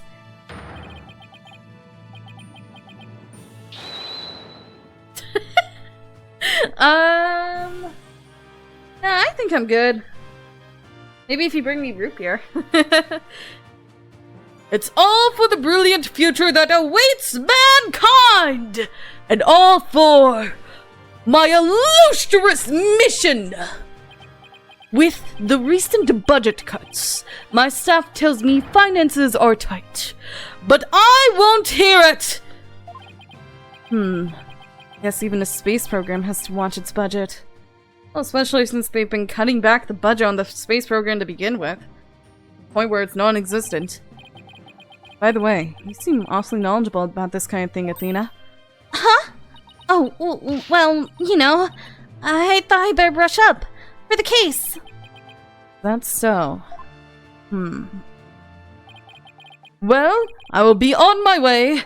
As you can see, I am a very busy and very important man. Galactic Scooter! Fire up the main engine! Max battle speed! And engage!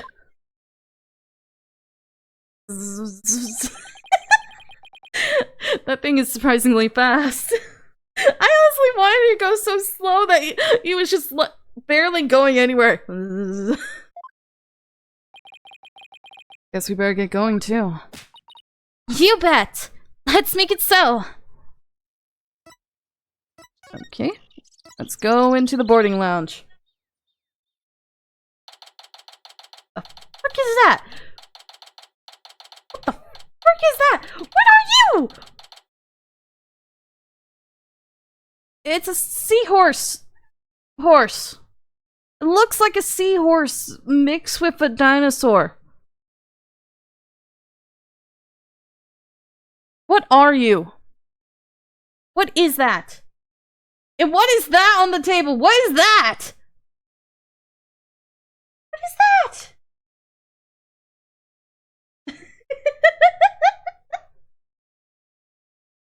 I'm not gonna do that, no. I was tempted for a second. But what is that seahorse-looking dinosaur? December 19th, Cosmos Space Center, boarding lounge. This is where Mr. Tyrion was murdered. Yeah, this is the lounge. Let's see, that tiger and the police meet again. Right now, we're in the main building here on the right side of the 3rd floor. Clay and Mr. Starbuck fled from the launch pad 1 after the explosion. You there! No admittance without express permission. We're Mr. Starbuck's lawyers. We've come to investigate. Sorry. Nobody gets in without permission, not even the police superintendent. Can't have Detective Fulbright getting mad at me. So, Detective Fulbright is here, huh? Yeah, he's in the launch pad 1 corridor. Go get clearance from him and then we'll talk. Nope, it doesn't, for some reason. Leave it to me. I'm great at getting intel of Detective Fulbright. Let's see. What trick should I use on him today? I don't know if I should be grateful or afraid. So, get to the Launchpad 1 corridor. Just have to go through that door with the blue rocket on it, I think. Wait, a door. Looks awfully familiar. And hi there, boss. This is the door Clay and Mr. Starbuck used during their escape from the launch pad. Ah, that explains it. The fingerprint system has been deactivated, so I think we can just pass through. Oh, come on! Let's go!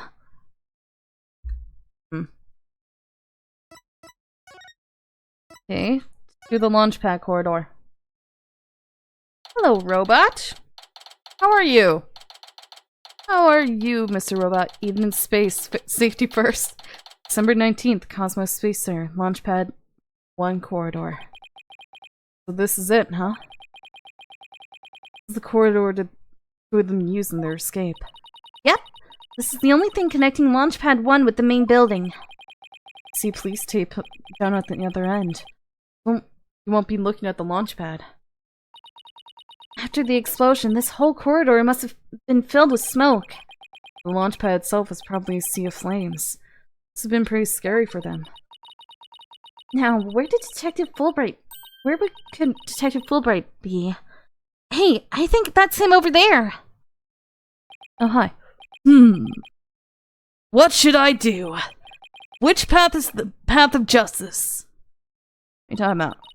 He seems to be lost. That's funny. This corridor is a straight shot. Huh? Ah, it's you lawyer people! Welcome to the Space Center! Enjoying a relaxing day off, are you? Okay, now I'm doing the weird inflection to everybody. Enjoying a relaxing day off, are you? Here, have a little rocket sightseeing! We're here to investigate the scene, same as you. Any info to share? Boss, if he acts out at all reluctant to give us information, we hit him with the whatever shall we do act. I'm sure he'll fall for it. Got it? Are we trying to catch the unruly family dog here or something? Info on the case, huh? Alright, I'll gladly share some with you. Huh? What just happened? Detectives and lawyers seeking truth and justice side by side! I like it! Gen Z blinded, what? What? Let's take whatever you want from me! Just take whatever you want from me, you info bandits! I'm in a generous mood today! I don't know. There's something weird about Detective Fulbright today. Well, we need information, so let's run with it. You say so. You gonna feed us the wrong information? How are you? Attorney's badge. Something for the lost and found? I'll be sure to take care of it. No. This is an important piece of evidence. It's my badge. The victim went to all that trouble to save the defendant. And then he was mercilessly killed. There's no justice in this world! Justice was trampled underfoot that day. That's right. Acts of justice and selflessness are not always rewarded. It pains me to say it, but I've come to realize the truth in that recently. Sounds like he and his personal philosophy are going through a midlife crisis. Wait, if they just got the space rocks, why were they on the rocket? Why were they there? Were they put there accidentally, or...? The explosions occurred. Everyone was on the verge of panic. But the important thing is that no one from the general public was hurt. And it was all thanks to the evacuation effort we headed up. After that, you escaped the building yourself as well, right? Me? Escape? Nonsense! I wanted to run straight towards the blast. It was the other detectives who stopped me. We gotta get you to somewhere safe, sir, they said. Maybe you should take your own evacuation order more to heart next time, Detective. Okay, crime scene. Detective Fulbright, did you give us permission to investigate the crime scene? There's an officer on guard and we can't get in. Oh, whatever shall we do? That's an easy one. I'll let them know over there to let you in. Investigate to your heart's content. Take a week if you need it. A month even. Shall I have some snacks delivered? One of my men gives a mean neck rub. Oh, no. That's okay. But thanks. Definitely not the Fulbright I know. Detective Fulbright is acting sickeningly sweet. Kinda gross, actually. You think he hit his head or something? No, I think he's stuck and he's trying to, he's trying to get us to do the work for him. Who knows? Whatever the case, it's making our lives way easier. What happened exactly? You were here at the Space Center at the time of the incidents, weren't you, Detective? That's right! I was here on a security assignment! The police are required to secure rocket launches. You police are required to secure rocket launches now? I didn't know that. Yes! Well, you know us! To serve and protect! The explosions occurred while I was here on duty, so I started leading the evacuation. Leaving out a lot of details, but okay. Could you tell us more about what happened? Of course! A bomb went off on the second floor of the main building. Right after that, the one over in Launchpad 1 also blew sky high. So I immediately instructed the visitors and employees to evacuate to the shelter. Shelter? That's right! There's an evacuation shelter in the basement of the Space Center. It's there for accidents and emergencies and the like. So where were you when the first bomb went off? I was on duty on the 4th floor. It was quite the madhouse if I tell you. The elevator wasn't working on account of the explosion. Stairs on the 2nd floor were destroyed, so we couldn't go that way. Then wasn't it impossible to get down to the basement shelter? No, we lowered an emergency ladder from the 4th floor window and escaped that way. It was a folding ladder. so it wasn't very stable. But at least it reached the ground. After I secured the ladder, I left to take another look around for any other survivors. Once everyone else got safely, I made my way down too and headed to the shelter. Ow, what an ordeal. But climbing down an emergency ladder kind of sounds fun. Thank you for your answers, Detective. They were very helpful. Just a moment! I have some more information to share with you. But don't tell Prosecutor Blackwell, okay? Acting weird. Ow, and Prosecutor Blackwell usually has you on a short leash too. Well, never mind that. I thought you should know that there was a witness. A witness? Witness? What witness? Could you tell us more about this witness? Sure thing! The witness was a Space Center employee who was on the 4th floor. While she was climbing down, she looked through a window into the 3rd floor lounge. So, she was looking into the crime scene from the outside? That's right! It was just a matter of chance that she saw something important. Not that I know what she saw exactly yet, though. You don't? That's the most important thing of all. Don't you worry! I'll get around to interviewing her soon enough. She should still be somewhere here in the Space Center. Might even run into her. 4th floor employee, huh? Alright. Thanks for the info, Detective Fulbright. Guess we're going to the 4th floor. Gee, you sure are being cooperative, Detective. A little too cooperative, even. Yes, well... Actually, Something you can't talk about? Yes, something like that. Anyway, never mind. Don't worry about me. Well, I'll be on my way now. You're hiding something. What was that all about? Something is definitely going on. Going to get it out of him the next time I see him. Okay. Not so sure he'll talk about it, though. Well, we have permission to investigate now. Head back to the boarding lounge. Boarding lounge. Robot.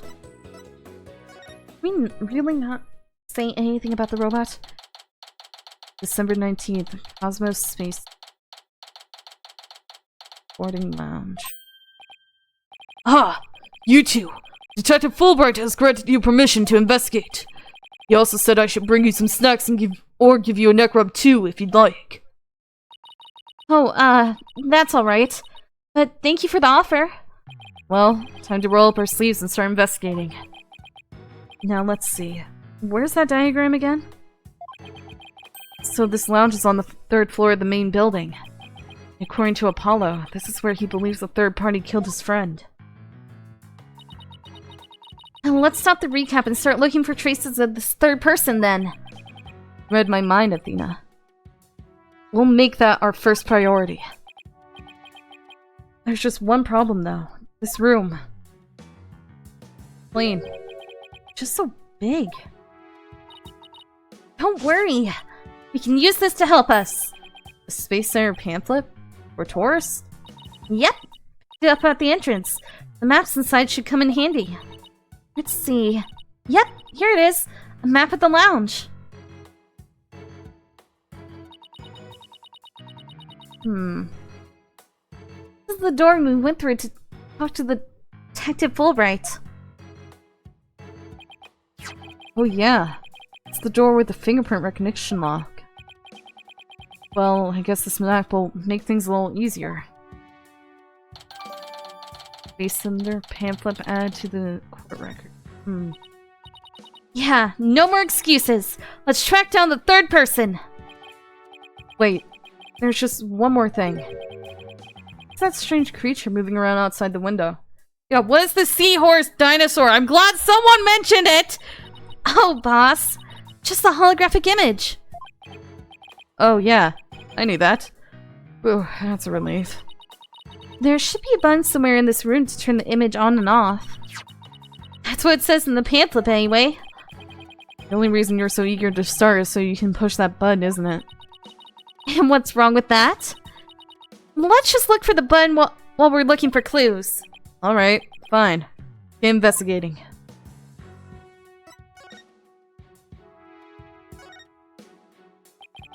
At first glance, it's like a peaceful landscape. But then there's that creature.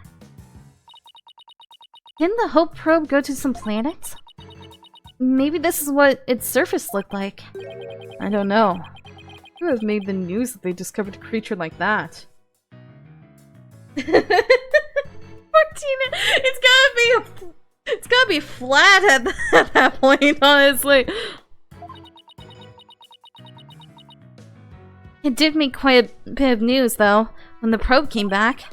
Yeah, but the Hope probe didn't even go to a planet. It went to an asteroid. That's a big rock kind of thing. Even aliens can't live there. Seahorse dinosaur. Oh gosh dang it! Didn't mean to do that! I was just looking at the seahorse dinosaur!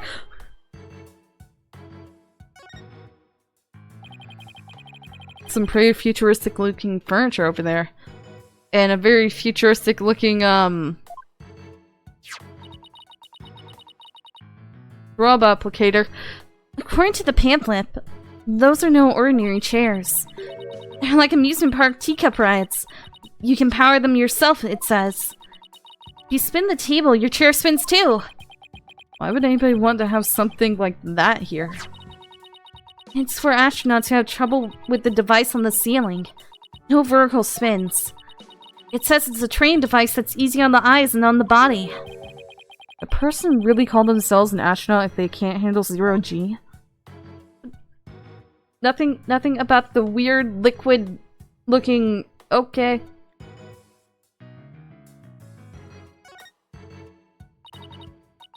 A window! And it's right next to the holographic image too! I bet it's here to help people see the stark contrast between reality and virtual reality. Way off. It says emergency ventilation. You know, to clear smoke from a fire. See? It's pointing out the virtual insanity of reality. What? No matter how I look at it, all I can think of is torture device.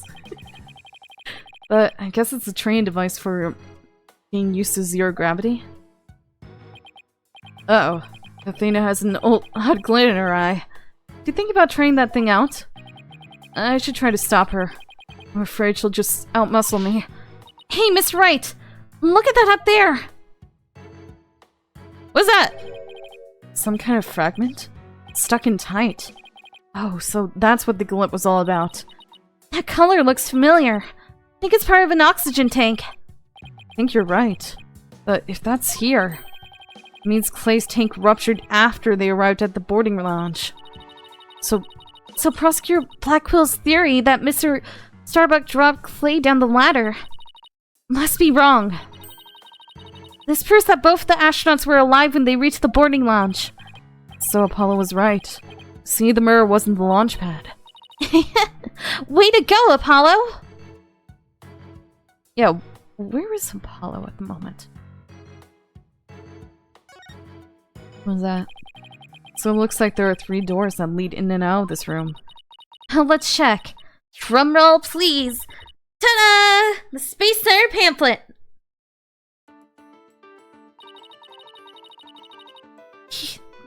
We're here at this place that they call Boarding Lounge 1. Here are the 3 doors. Let's call them Lefty, Righty, and Downy. People usually say west, east, and south in a case like this, you know. Details. Anyway, take a look at the west door. That door with the rocket icon leads to Launchpad 1. I know because it says here on the map Launchpad 1 corridor. That's where we were when the detective. It's filled with smoke after the explosion. Right. Next up, the right-hand side of the map, or east if you would. That's the door with the satellite dish icon to signify communication, aka the control room. Yep, it definitely says control room. Looks like it has another door on the opposite side. They communicate and exchange information with rockets and probes in space from there. So it's the center of the Space Center. The Space Center, if you will. Does everybody start to talk like Director Cosmos after they've been here a while? It seems they built a new command center on the 6th floor. That's what they used for the H-2 mission, so this control room was empty at the time. I've always wanted to see what's inside of a mission control room. Since we're here... I'd love to do that too. Doesn't look like we'll be able to.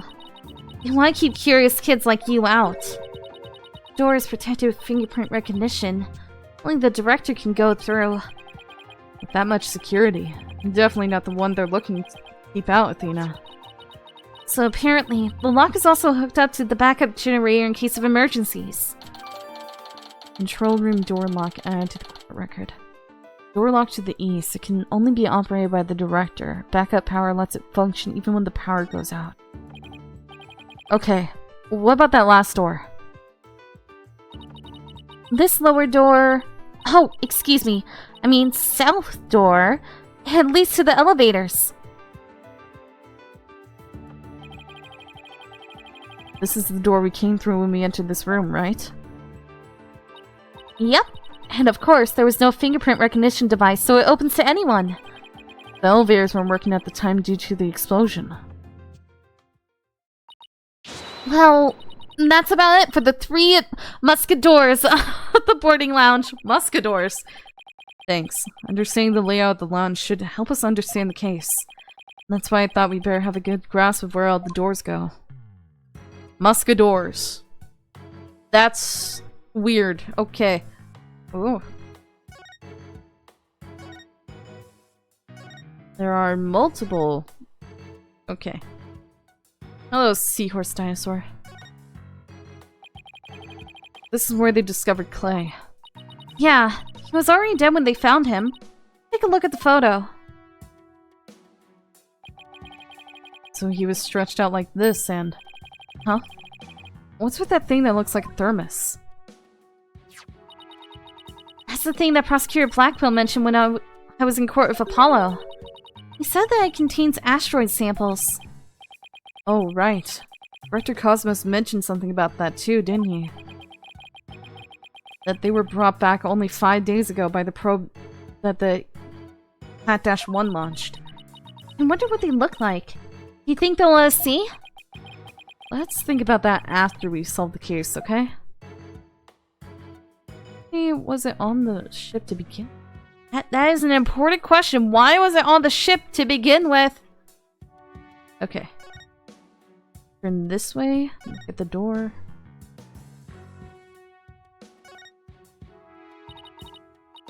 Let's see. This door is... Where's that pamphlet? Here we are. It's the door to the corridor that leads to Launchpad 1. We went through it earlier when we went to Detective Fulbright. So I guess the security lock must be disengaged now, right? And they say the corridor was filled with smoke at the time of the bombing. This thing beside the door. This must be the fingerprint recognition device. Which reminds me, I think Prosecutor Blackwell talked about it at the trial.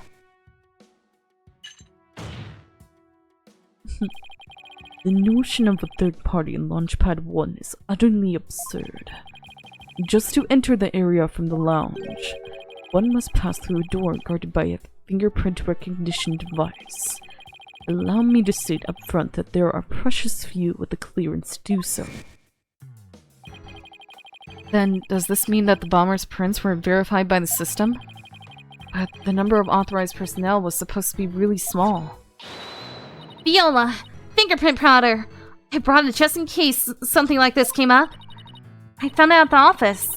Been just itching for a chance to use it. Wow, way to think ahead.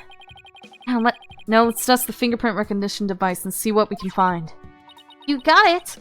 Just sprinkle some here, and a little over there, and... Whoop!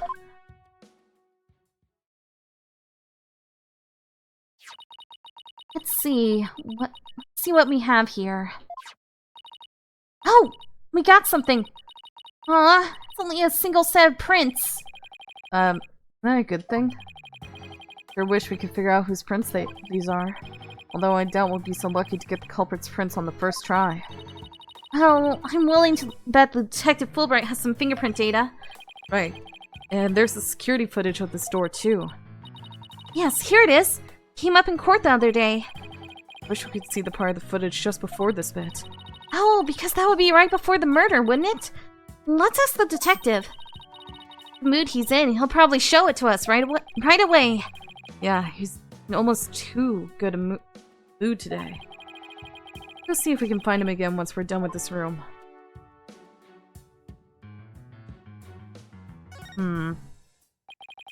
So this is the fingerprint recognition device. Guess you put your hand on this hand mark. I guess when you can try. I have to line my hand up with the outline. Don't, Athena! This thing is related to the case!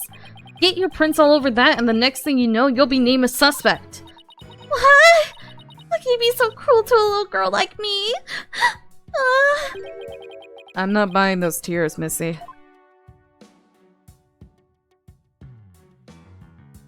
What's that? I wonder what this big knob is for. Looks like the knob on the stove. Well, it's the same shape, but I think that's where the similarities end. I mean, it's behind a glass pane. What kind of stove would require a knob security like this?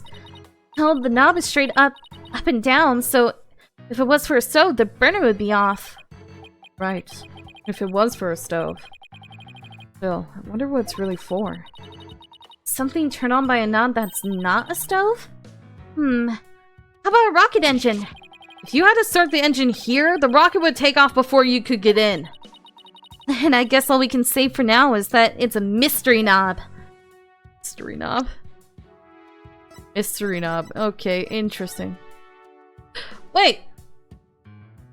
I was curious, but apparently that knob was switched on before. What's that knob to? Okay, if we figure out what that knob's to. Wait, where? The mystery knob is important! It's important! The mystery knob is important!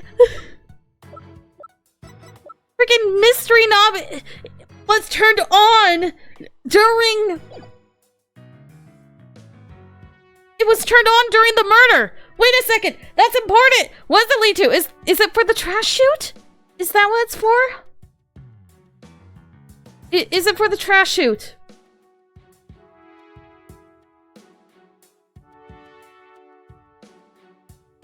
It has to be for the trash chute, right? There's a trash chute right next to it. It's gotta be for the trash chute. It was turned on. This must be the security camera that recorded the astronauts making their escape. Oh, let's commemorate this occasion with love and peace. If you're done now, shall we move on? Yeah, okay. But just one more for the road. Peace! Very mature. Very, very mature. Why is that cracked? Why is there... Is that a spiderweb or is that cracked? Bright purple sky, plenty of greenery and a tranquil lake. The idyllic scene stretches on as far as the eye can see. It's beautiful. It lacks something to make it truly captivating. What do you mean it's lacking something? What, the monster behind me? The sea monster dinosaur?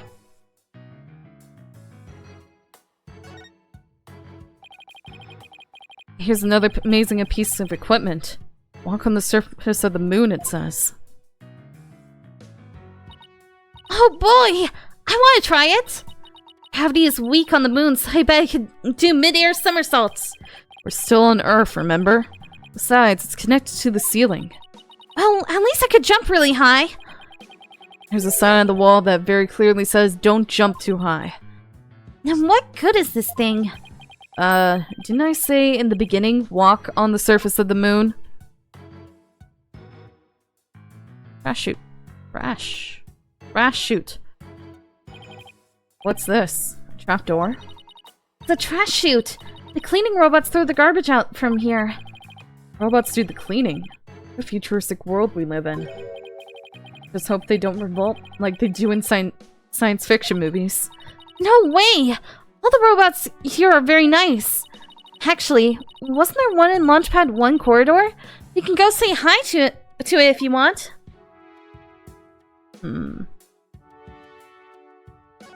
Oh, Frick! Frick! Walk on the moon! It's walking, no jumping! Thank you. Okay, there. Ooh, shiny? Shiny? Hey, I see something shiny down there. Let's take this cover off then. What's that? What's this? It's like a metal jelly bean. It's really small, but it's a bullet. Only about 2 to 3 millimeters in diameter. Let's see. Make the caliber 10? Caliber refers to the diameter of the gun's barrel, right? Yes. I've never heard of a .10 caliber gun before. The bullet must be for a special kind of gun. I bet if you tried firing a bullet this small with a regular sized gun, it would just fall right out. Yeah. It must have been a really small gun. I wonder how the bullet ended up here. I mean, we're in the bottom left on the south door side of the room, according to this map. That's pretty far from where Clay's body was. Maybe the police didn't think to look here. Yeah, leave it to Detective Fulbright to accidentally hand us just the card we need. Discovered in the gutter that runs along the south wall of the boarding lodge. It was fired from a .10 caliber handgun. A bunch of wires here. There's this very random, like, freaking blue thing in the middle. Confused the heck out of me. Hi! I didn't mean to back out. I meant to turn around. Scare me too. These are apparently oxygen capsules. They're for recovery after a training session. I wonder if they can change your voice. Testing, testing, 1, 2, 3. Huh? Didn't do a thing. It's not helium, Athena. It's oxygen. Did she put like a mask up to her face and she's like, testing, testing, 1, 2, 3. Huh, it didn't do anything. Oh, I think I found the button. But, I'm gonna look at this other thing real quick. Oh, a mirror! How thoughtful of them to put one here. Thoughtful? So the ladies can fix their makeup. One's appearance is just as important in space as it is on Earth, you know? You never know when you're going to run into some other life form after all. I doubt anybody who thinks like that would ever become an astronaut in the first place. Everything? Okay, last thing is this, which is gonna turn off the hologram behind me. There's some kind of panel with 2 buttons on it here. Just push it! That's an invariable principle of buttons. There are such things as buttons left unpushed.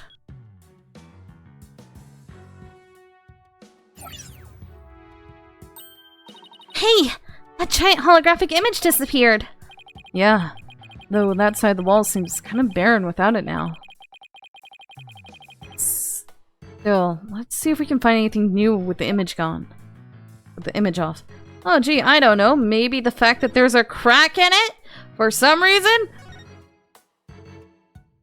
Knew that wasn't a spider web. Trying to make it look like a spider web, but it's not. It is clearly not a spider web. Hey, Mr. Wright! Take a look at this! It looks like a bullet hole. Great find, Athena. It's pretty big. Whoever fired this shot must have been using a pretty large gun. You think so? Based on my experience, I'd say it was fired from a regular pistol.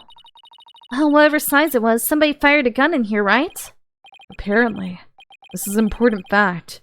See a bullet run somewhere? No. The police might have taken it, though. Bullet hole added to the court record. Actually, we did find the bullet. Let's ask Detective Fulbright about this bullet hole later. We did find the bullet. Welcome to Space Center, guest. Welcome. Yikes! What in the world? My name is Ponko. P-O-N-C-O. Ponko. Are you sightseeing? Are you lost? Are you looking around? Choose one. I will guide you. It's A robot? I am not a robot. I am Ponko. Psychological observation and navigation companion. Ponco. Ponko. Well, I'm glad we got that cleared up. Oh, Ponko! I missed you! Huh? You know this thing, Athena? Oh, she, showed us around the last time when I came here with Apollo. Oh, you're such a good... Oh, you're such a good girl, Ponko. That's a good girl. Oh, thank you. Thank you. I am so happy. So very happy. Wow, a guide robot. That's pretty cool. My name is Phoenix Wright. Nice to meet you. I don't know you. I don't know you. Huh? Ouch, that hurt. Oh, she has to register people she meets for the first time. Please register him, Ponko. Certainly. Commencing guest registration. Please tell me your name. A nickname is fine too. His name is Phoenix. A bit overly familiar, but I'll allow it. Phoenix, please let me get a good look at your face. Sure. Registering. Facial registration sequence complete. We are now officially friends. Nice to meet you, Phoenix. Huh? Robot is pretty cute. I didn't want it to be too soulless, but at the same time still be robot. You made a friend, boss. Isn't it great? Phoenix, Athena, allow me to guide you. Right this way. I sound like Dora the Explorer. Wait a sec. Oh, goody. Let's go, boss. Go where? Frick. December 19th, Cosmo Space Center. Space Museum.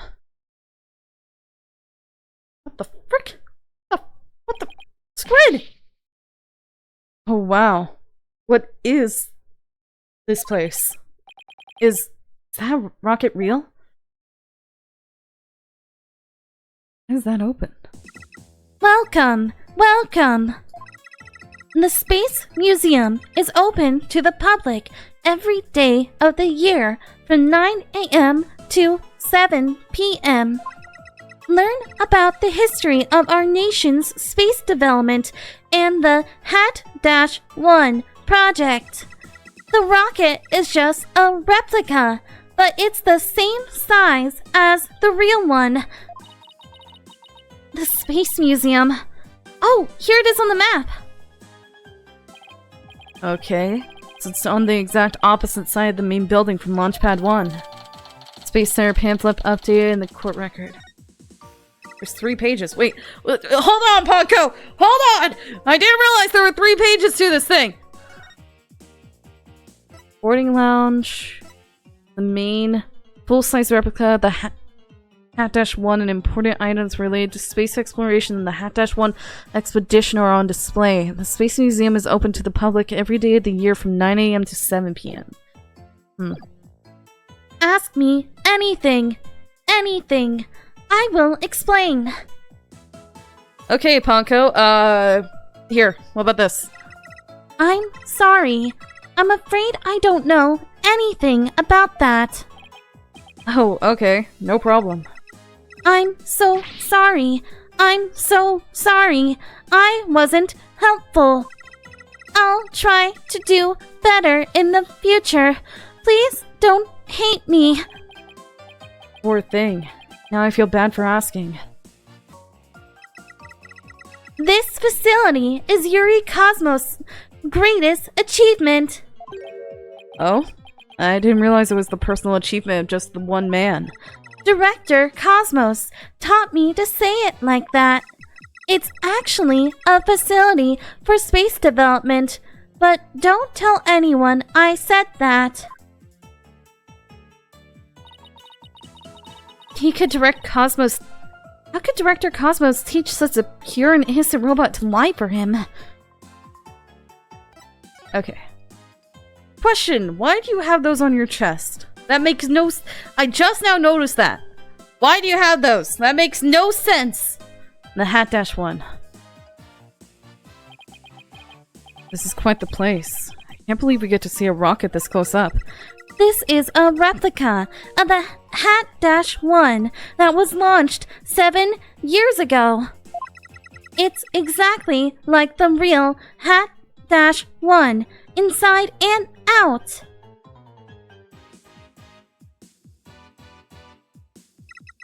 Its little brother, the Hat-2, was supposed to launch the other day. Wonder if Honko knows why the launch was cancelled. Over there is an exhibit about the launch 7 years ago. Check it out! Check it out! Spacesuits, photos, newspaper articles. I'd like to come here again on a day off. Hey, what's this a photo of? What am I looking at?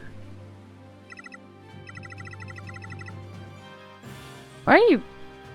Ponko, why are you... What? Huh? Ponko, why are you covered in scribbles? Oh, and this...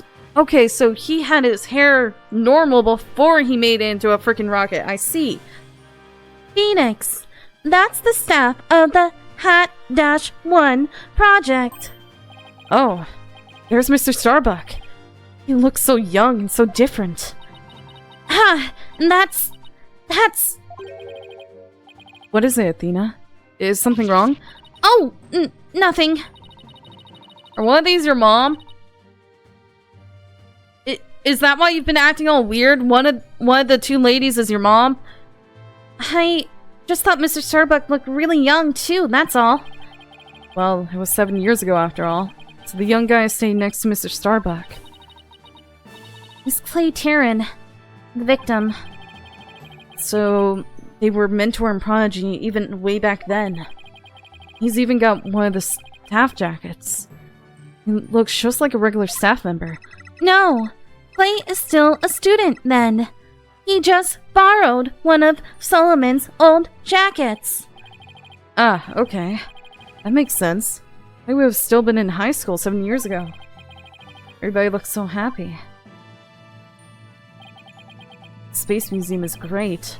And fantastic exhibits. This area used to be Launchpad 2. That's why the only entrance is on the 3rd floor. Wouldn't it be better if they made a new ground floor entrance instead?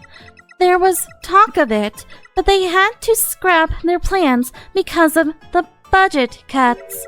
Budget cuts. Budget cuts. We need more money. Money. We'd record that kind of information into a guide robot. While it was in space, the Hat-1 launched a probe called Hope. The Hope probe collected some samples from an asteroid and returned 5 days ago. That's what Director Cosmos said too. He told us it came back the day before Clay was killed. And here it is, the Hope space probe. I think I've seen that logo somewhere before. Let's see.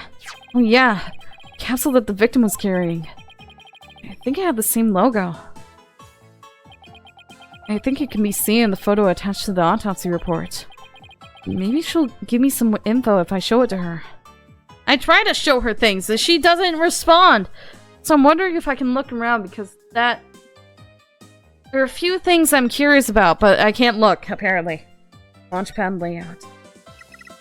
The way the space chamber launchpad is set up is really cool. What would you like me to tell you about it? Would you? Set up with the launchpad. Gentle on my spiky-haired mind. I want to know! I want to know! Phoenix wants to know too! Great. Now Athena's got a case of ponchoitis. Hooray! I will tell you then. The rocket is built right inside the launch pad structure. When the rocket is complete, it's moved along with the launch pad over the rails.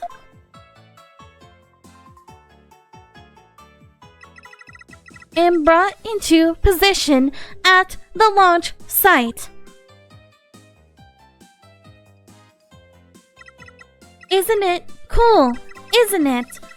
We used to have a big budget, so that's how we could build it all. Very cool. Turns out that suits an important place like the Space Center. Guess everyone is hoping for a bigger budget next year. Myself included. I'm guessing the whole thing is operated from the control room, huh? That is it. That it is. But it can also be operated from the new command center, too. Either way, the safety lock in the boarding lounge has to first be disengaged. I guess before a big move like that can be carried out, there are all kinds of procedures. I would love to see the launch pad being moved. When's the next one scheduled for? Searching data. All future plans have been put on hold. Because of the bombing and in the murder, I'll bet. Which is perfectly understandable. Well, when was the last time it was moved? Searching data. I'm sorry. That answer isn't in my answer database. I guess Ponko can only answer certain questions. Okay, what if I present the autopsy now?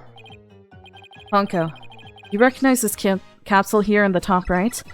Checking registered data. I know. It's the Hope capsule. It was carried inside the Hope probe. Contain the asteroid samples, right?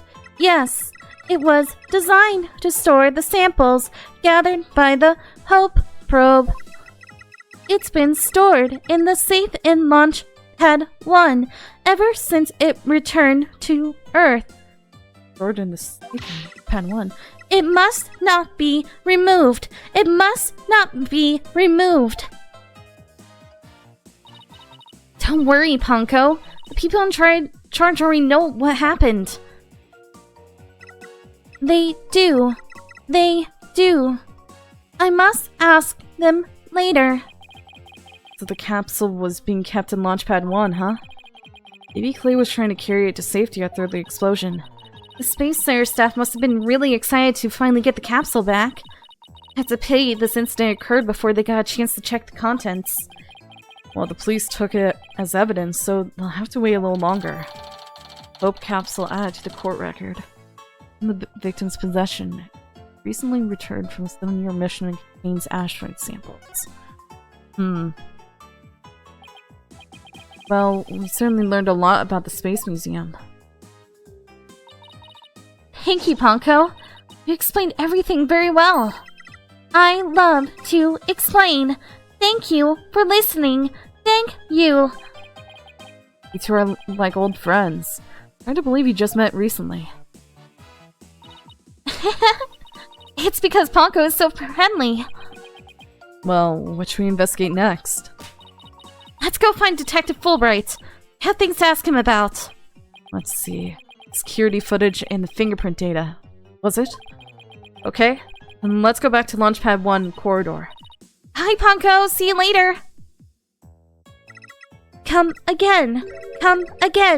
And don't forget to visit the gift shop. Poor Ponko. What a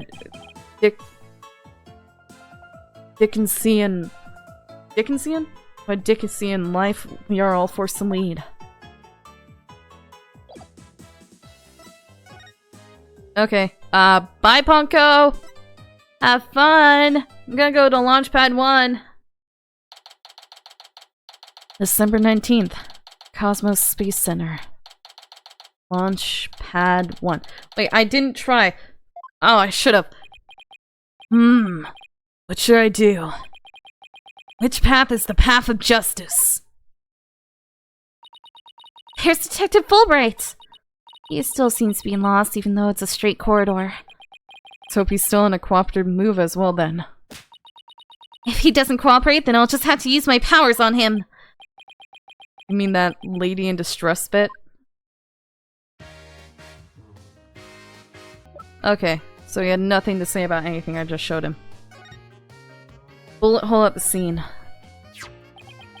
We found a bullet hole in the wall at the crime scene. Did? Our team found that too! It was Detective Arm who fired that bullet! Detective Arm? That's right! A warning shot for the defendant! Was it really such a high-threat situation that she needed to do that? I'm afraid I don't know the details. What with Detective Arm gone and all. But I thought there were 2 people who discovered the crime scene together. I already know Director Cosmos will testify, so tomorrow will be about all what he knows. Can't talk. Hey, you're pretty smart! That's exactly what we're planning to serve as the main course! Hope it goes down easy. Fingerprint data. Detective, we'd like to run a comparison on some prints we found in the boarding lounge. Ah, yes! I just happen to have compiled the print data of everyone related to this case. I can always have another copy for myself, so it's all yours! Consider it a gift! This is quite a bit of data. Well, when I said everyone, I meant it. Prosecutor Blackwell said to dig deep, so that's what I did. It sure took a while, though. Whoa, you got Apollo's and my prints. You got prints for all of the robots. Guess when Blackwell said to dig deep, Fulbright didn't bother to ask how deep. Ah! These fingerprints are here too! I personally removed his glove during the investigation. We had to get his fingerprints to confirm his identity, after all. Still can't believe you took off his glove to get his fingerprints. Yeah, well, you can't blame me for thinking they're important in this case. There are a lot of doors that require fingerprint verification in the lounge. But depending on whose prints we find, it can completely change the tide for both sides. Makes sense. After all, the culprit's prints did get them past the fingerprint lock somehow. Oh, and take this picture. It might come in handy. Isn't this just a photo of the Launchpad 1 door? Yep, but Prosecutor Blackwell seemed really interested in it for some reason. Huh? What's so important about this door? Beats me. But boy, could you see the gears in his head go into hyperdrive after it. Sounds like it's going to be a major point of contention tomorrow. Hey, don't forget about the print comparison, boss. Right. Detective Fulbright, do you think you could run the test for us right now? You just leave it to me! And in justice we trust! Are we doing that now? Oh, we are? Oh, I thought it was gonna be a mini-game. Ah! Why put my hopes up? Okay, here we go! Well, looks like it was Mr. Starbuck who opened that security door. Must have opened it when they went to go board the rocket. His heart must have been full of hopes and dreams for his space adventure right then. Launchpad 1 door lock in the court record. So it's turned up in this picture. Anything else strange? The fact that the freaking camera looks like it's zoomed in. Only the prints of the Director, Cosmos, Starbuck, and Heron are authorized. But with backup power, print recognition attempts are recorded via security camera. Starbuck's prints were found on the scanner screen after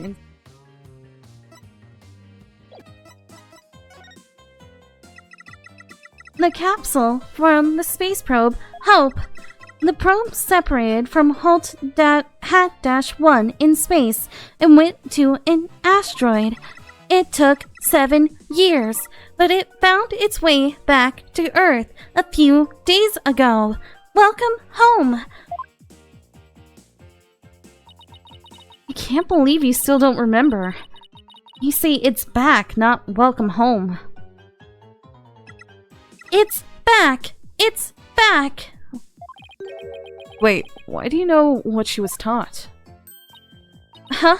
Oh, I came here with Apollo and a member of the staff teacher. Can't help but think I'm missing something here. I think her mother was one of the people here that worked here. Oh, that's okay.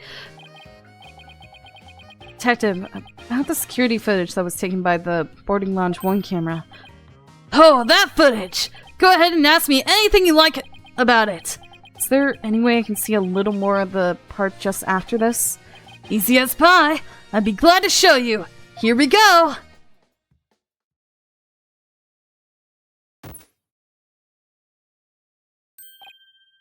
Huh? Screen went blank. Yes, apparently the after effects of the explosion damaged the wires. So there's no footage after this point. Why didn't you just say so from the beginning? Security camera video updated and court record.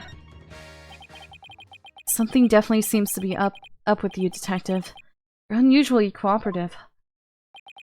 Well, I just figured if we work together, we'll get that much closer to justice, right? It seems like something's really been bothering you. You don't have some ulterior motive, do you? What? I don't know what you're talking about! I would never do anything like that! Magatama time! Locked. It's been a while. Those are definitely psyche locks. You just mouth psyched? Is there something I should be psyched about? No. Psyche lock. System of locks on the secrets in a person's heart. And see them what is this music? You're reminding me of a person I don't want to be reminded of! Stop with the music! You can see when people are trying to hide those secrets by using the power of this Magatama. Saying evidence can break those locks and reveal any secret they're hiding. Mr. Wright, how much did they bilk you out for that piece of rock? If you've been swindled, I know some lawyers I can introduce you to. I'm more than capable of representing myself, thank you very much. It isn't some kind of fraud. It really works. A friend gave it to me a long time ago. I guess seeing it is believing. Allow me to show you. See, when presenting the Magatama, our will reveal, shall we? Take that!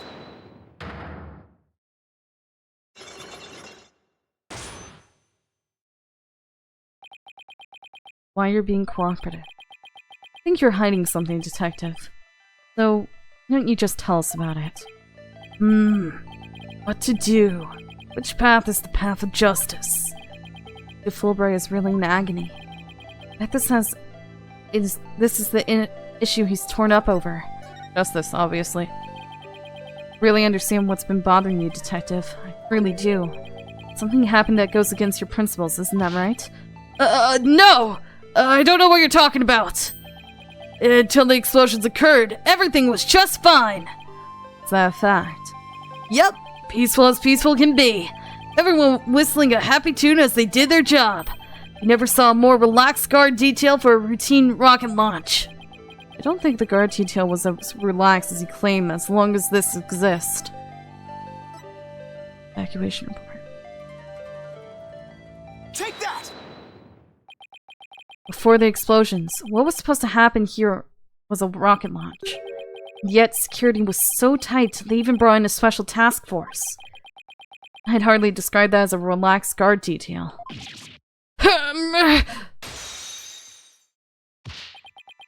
Now, hold on just one moment! The entire nation had their eyes on this extremely important rocket launch! That's why I was called in on a special security detail. As versatile as you are, I can certainly believe that that's true. Wait, Wait! Okay, he can have this! I want that! Wait! But I say it's strange that this person... I think I have enough evidence, but I should think this through a little more first. I'm doing that! I'm doing it! I'm doing it! Love. I want this! I bet I know what's been bothering you. You're troubled by love. What? How did you know? I put my pet carp Love in with my goldfish and the next thing I knew, all the little goldfish were gone! Love had eaten them all! My poor little goldfishies! Oh, I loved you so! Worth it! I guess love really can cause a lot of heartache, huh? Anyway. I got an achievement! I heard that! I got an achievement! What's it called? What's it called? Let me look at what the achievement's called. The problem with love! What do you say for life? Do you say anything weird for life? But I know why you're troubled. You're exhausted by the roller coaster known as life. That's exactly right! I'm troubled by life in general. I've been thinking about quitting the force and going into space. Yep, you hit it right on the head. More like I hit my thumb on that one. Alright, let's try that again. Aw, no achievement? That was funny. That one's not as funny. But I see it's very strange that this person was part of that detail from the outset. Candace. Take that! Yeah, why was she even part of it? Detective arms specialize in bomb cases. The fact that she was here on hand means that you people knew that there was a possibility that a bombing would occur. You got me, Mr. Right! Unlock successful. Oh, there wasn't another multiple choice. What you can't say. Alright! I concede! You win! Just as you say. A few days before the launch, they were warned about potential bombing. The plan to launch went ahead in spite of the threat. But why? What were they planning to do if someone got hurt or killed? Yeah, I know. I know. The decision to move forward wasn't exactly just, was it? How was the warning delivered? By phone, and directly to Director Cosmos. But the police department instructed everybody to keep it under wraps. That's a big thing to keep quiet about. No wonder you were so upset. It's not only that. I've been distraught about Prosecutor Blackwell as well. Prosecutor Blackwell? Well, as his handler, I'm sure you have a lot of difficulties. That's not it. It's a question of justice. I've been wondering about why he's allowed to stand in court. And the reason he's still prosecuting? Detective Fulbright, please tell us everything you know. Prosecutor. Well, talking to you folks about it would definitely be breaking the rules. Never mind that. What are rules with things to be broken, right? Well, tell you the truth, having a prisoner act as a prosecutor is highly irregular. I think we guessed that much. So why is it being allowed? I'm wondering about it. So you weren't told why either, huh? No. I guess the order keeper pretty high up the ladder. Yeah. Would have had to have.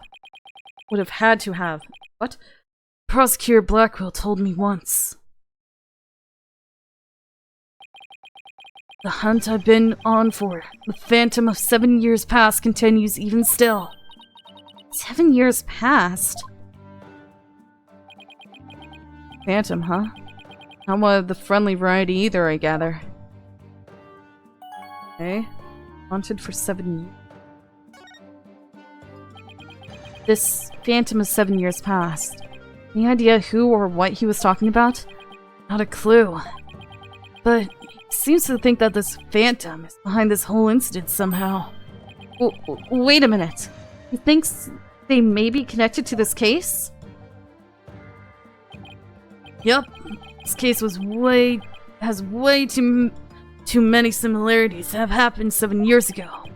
For starters, the case happened right here at this very space center too. In both incidents, a threat was issued via telephone. That's why Prosecutor Blackwell thinks that this incident is the work of the Phantom. Well, that's not the entire reason. I mean, if you want to talk about 7 years ago, that's when Prosecutor Blackwell was found guilty of murder. That messy case is what started the whole dark age of the law. So you see how this Phantom and Prosecutor Blackwell's conviction might be related. Yeah, I can see why he'd think that. This incident in the Phantom mentioned Blackwell's past. Almost inconceivable that they would come to a head here. No, I think they're gonna come to a head in the next trial.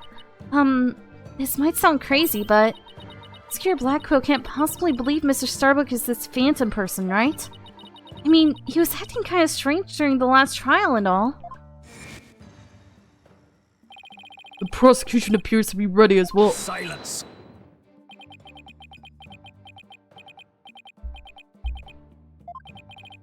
Not yet. Not quite ready yet. Hmm?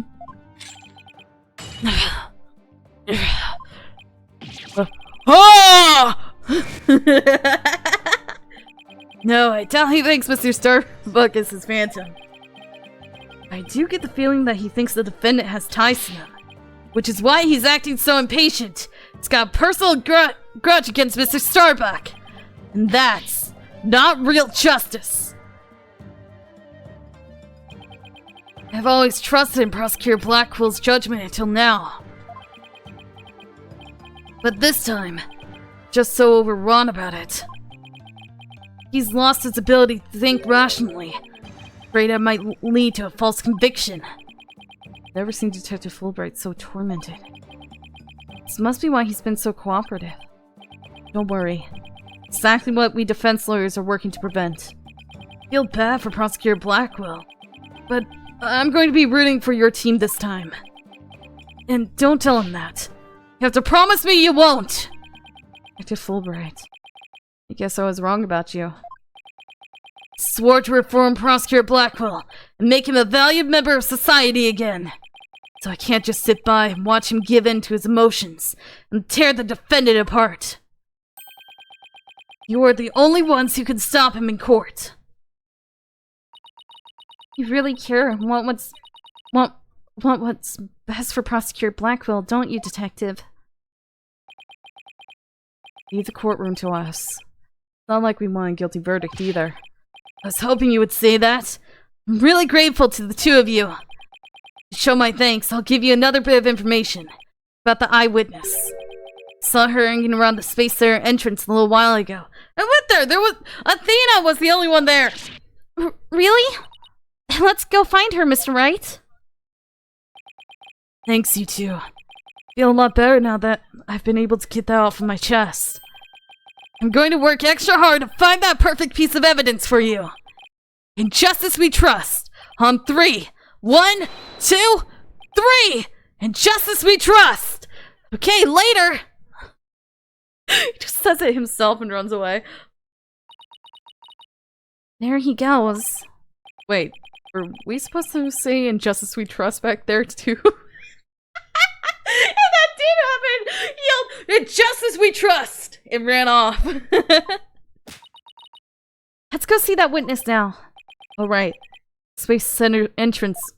The Space Center entrance it is. December 19th. Cosmos Space Center. Entrance. Witness must be around here somewhere. Hi. Hello. Hello. Uh-oh. Don't tell me the witness is a robot. Hello. Over here. Hello. Hello. Are you sightseeing? Are you lost? Are you... I am Bonko. Shall I guide you? Longo. Don't know why, but this robot is kind of freaking me out. I didn't read all that. Give me a sec. Guide you. Hey! You're not supposed to be wandering around! Oh, hi. Again. Yeah, again. I've had it with you, hunk of junk. Gah. I'm outside. My wandering. When did that happen? Okay. Welcome back, hunk of junk. You don't know how close you came. You didn't snap out of it. I was going to put you on the curb on trash day. Nothing much better than a 42.5 degree karate chop. That's pretty specific. Excuse me, but are you the one who witnessed the murder? Oh, and I'm Phoenix Wright, the lead attorney for this case. How do you do? Big shot lawyers, huh? I'm Aurora Blackwell.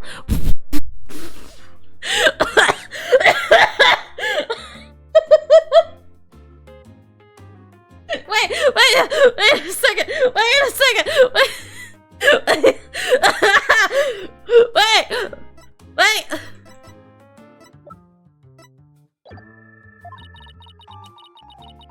Wait, okay, shut up. I need your thing. Where is it? Do I need to finish talking to you? Wait a second. I'm a researcher developing robots here at the Cosmos Space Center. Blackwell. Could she be... And this good-for-nothing robot is named Hunk of Junk. My name is Hunk of Junk. My name isn't Hunk of Junk. My name is Blanco. That's mean, Miss Aura. Quit complaining. Your mall number is Ponko-2. Yeah, but Miss Aura, everyone calls me Blanco. Quit your squawking already. No. What are you doing? No, don't.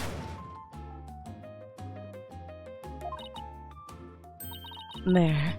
I bet he won't be talking back now. Yeah, I will obey completely.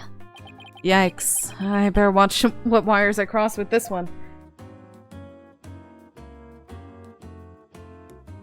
Okay, will it pop up now? I wanna see it.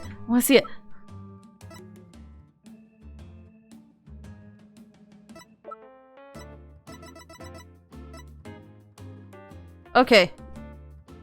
28 and 37. So she's only 9 years older. It's going to be a stretch. 7 years ago.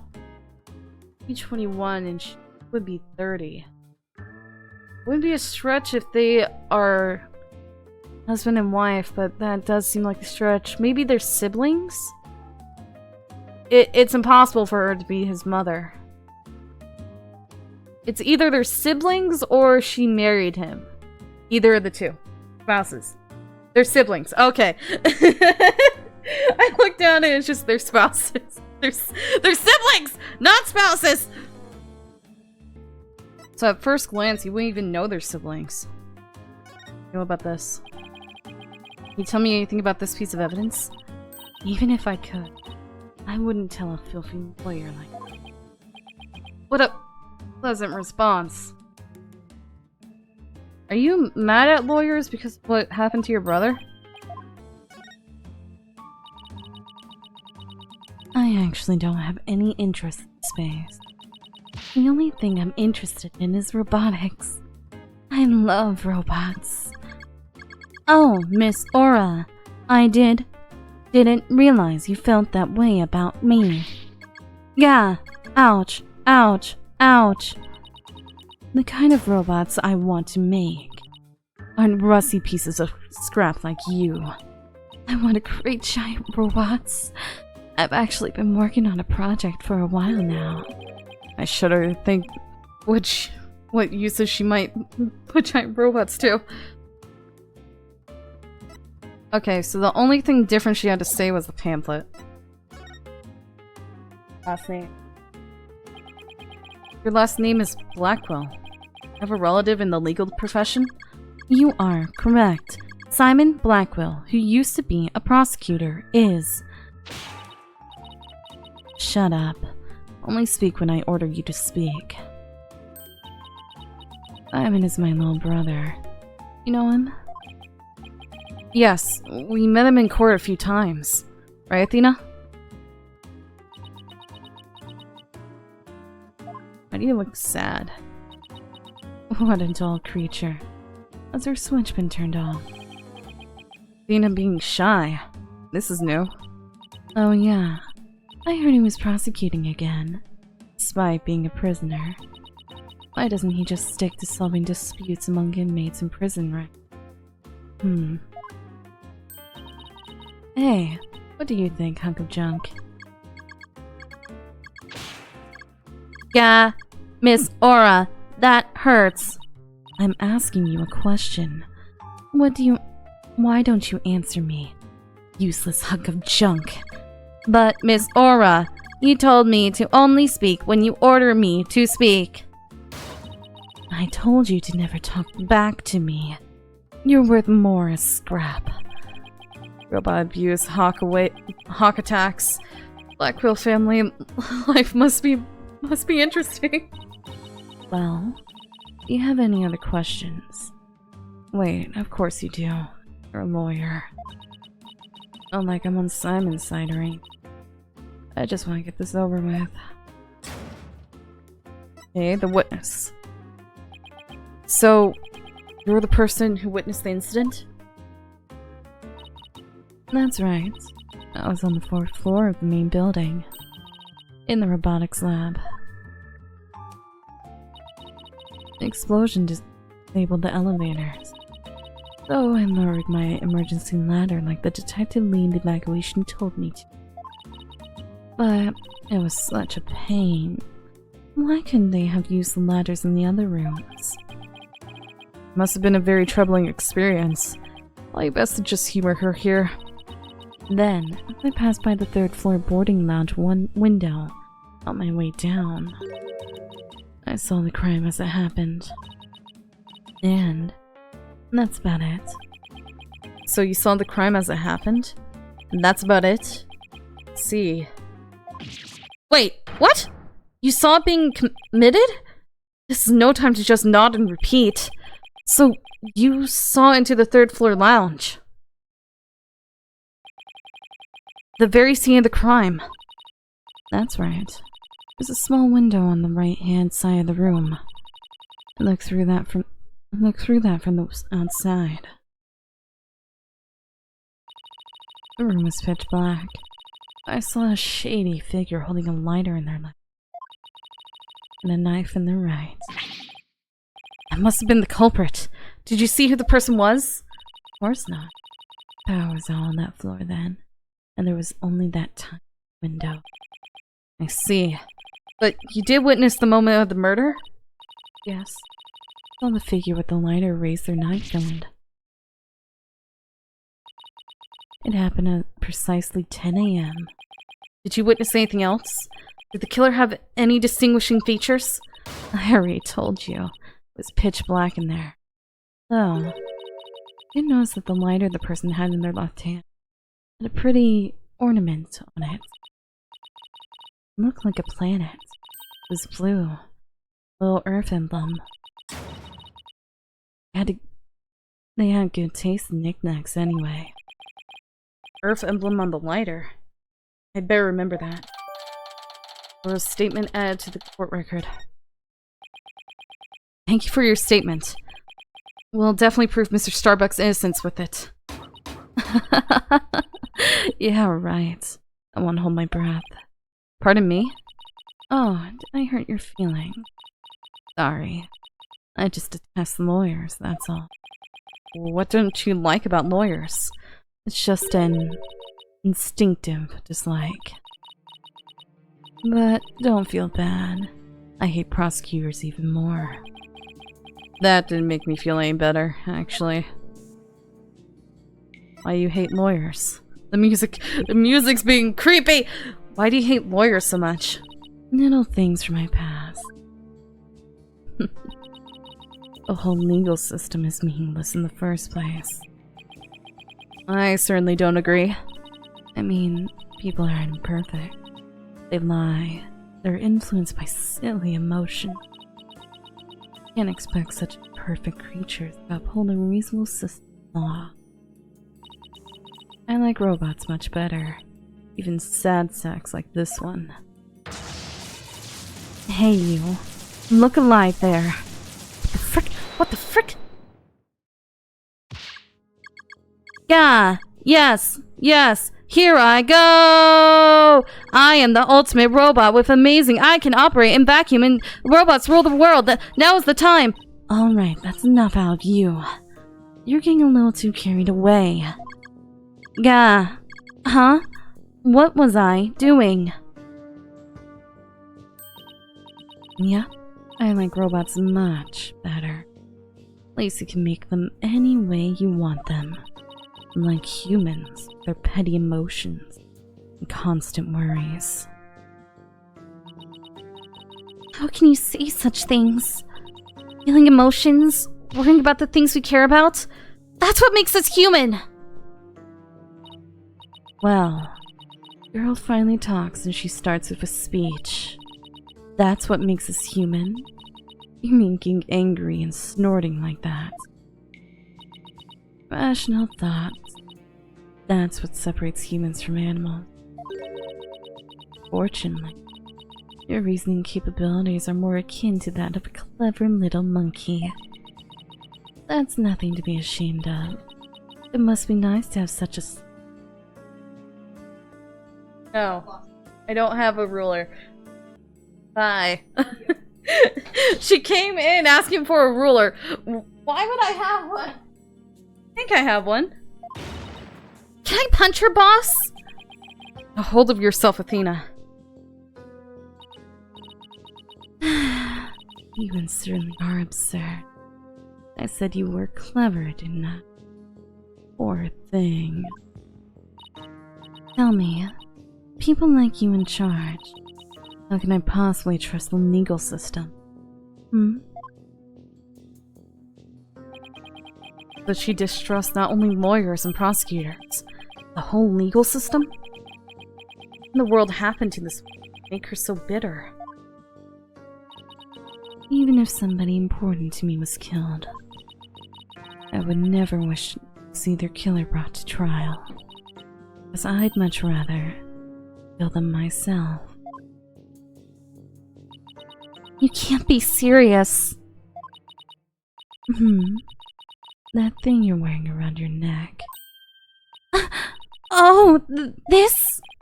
Around Athena's neck. Does she mean widget? Oh, I get it. Well. Her Royal Highness returned at last to her castle. Her royal what? Talking about Athena? By the way, I heard our director is going to be the star witness in court tomorrow. Director Cosmos. Yes, that's right. You poor thing. Better be careful. That old man is a big liar. A huge braggart. What? He might seem like a bigwig. The center has all kinds of problems. He has a lot of skeletons in the closet. But you're a problem. Why should I care? Why did you do that? What even is that liquid? What? That's it? No friendly tips? No good luck, guys? Just splendid. I'll leave you to your... Come on, hunk of junk.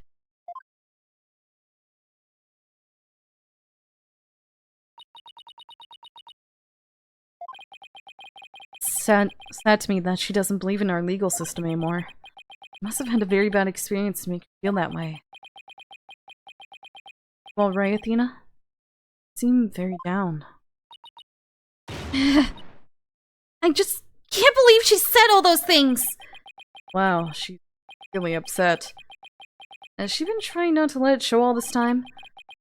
Well, I guess it's not all that surprising. Hear about fabricated evidence and false indictments on the news all the time.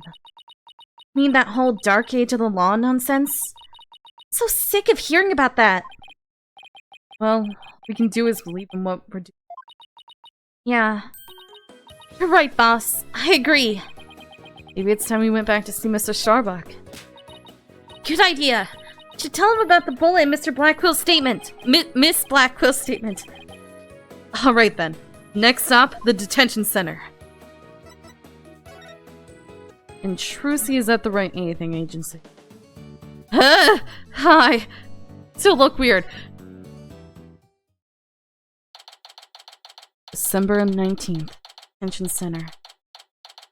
Visitor's room.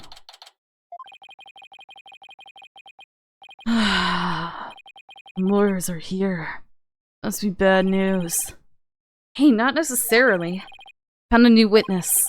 The researcher saw the moment of the murder through the lounge window during her escape. Really? So they're going to let me go? Unfortunately, it was dark and she couldn't identify the person. I should have known. My stars never align just right, too. We got a lead too, Mr. Starbuck. The murderer had a lighter with an Earth emblem on it. Lighter with an Earth emblem. Oh! Did you remember something?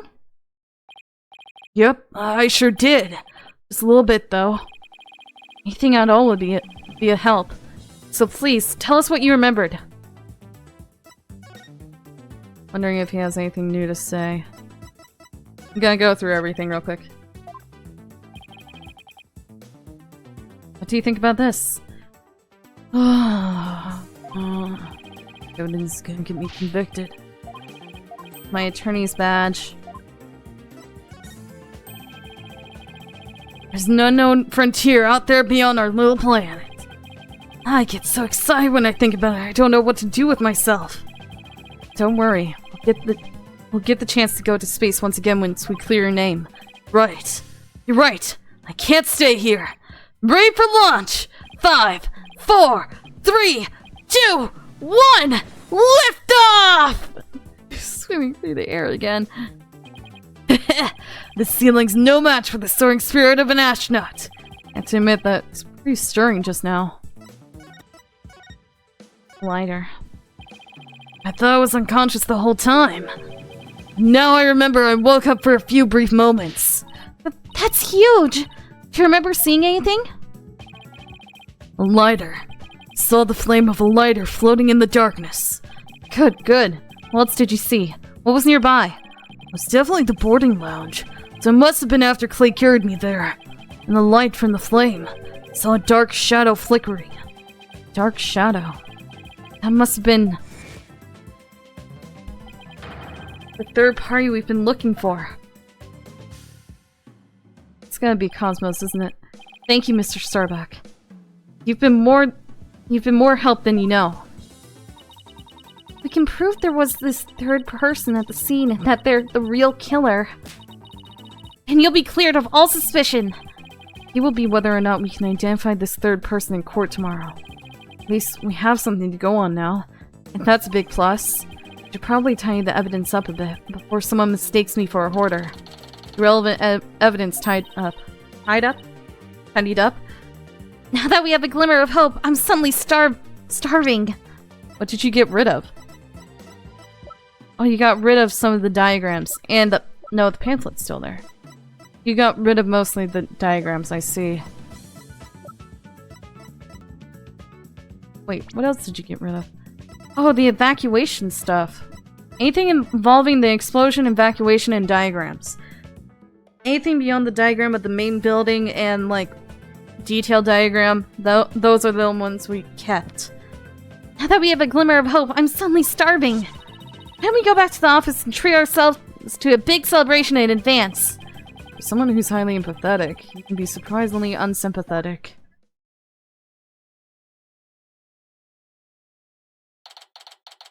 December 19th. Right Anything Agency. So you found your strategy for tomorrow's trial, huh? Good for you, Daddy! Well, it's one step forward anyway. Hopefully it'll give us a fighting chance in court.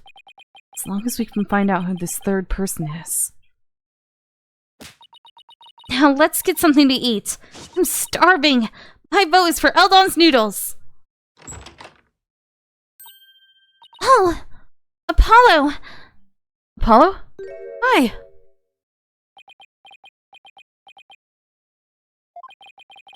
What are you doing here? I didn't think the clinic was ready to release you yet. My wounds are fine. I'm done lying around. Apollo, supposed to be in bed. Leave the case to us. We'll take it from here.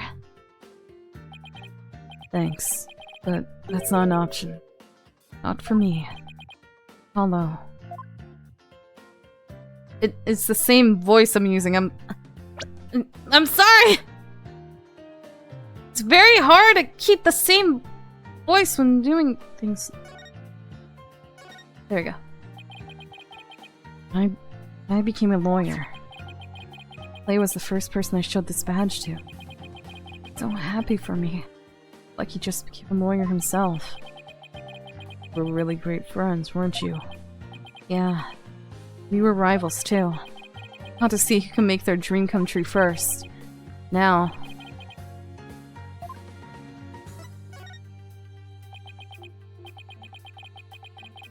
finally became an astronaut. It's like he always wanted. Could this have happened before his big launch? Such a sad waste. I'll never forget the person who murdered him. I completely understand why you feel that way, Apollo.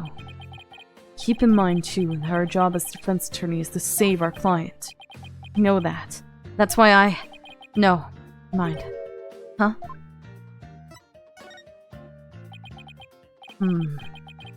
Evidence. Oh, ouch. I try to think, my head starts to hurt. You got hit really hard.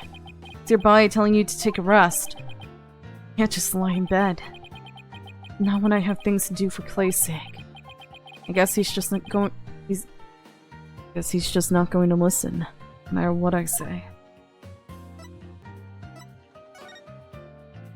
Your injuries. You shouldn't underestimate your injuries, Apollo. I don't want you overdoing it. Fine. Not in pain anymore. Besides, just gave me an IV at the clinic. An IV isn't a cure-all, mummy man.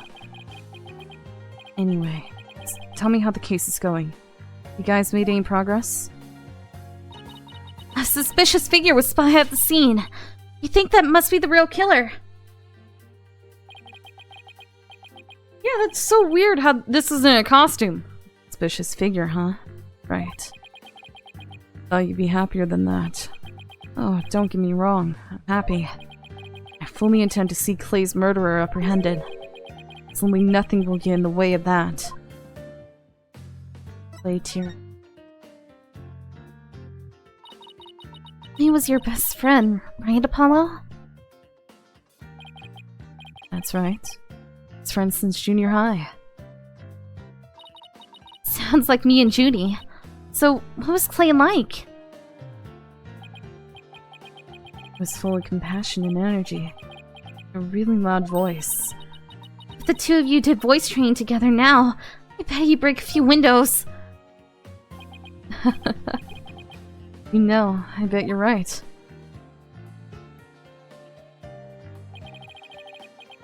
Seems like only yesterday. He was a guy who lived for his dreams. Used to talk about it a lot. Going to be an astronaut. Me, a lawyer. All well into the night. Even when he never grew tired of it. And then he never grew tired of it. Apollo, about that jacket.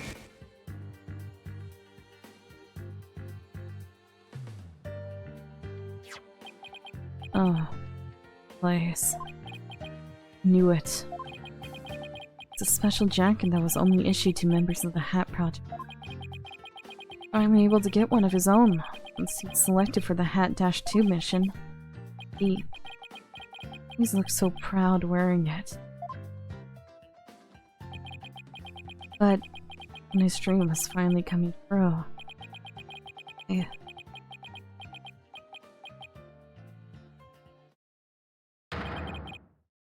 Damn it! It's not fair!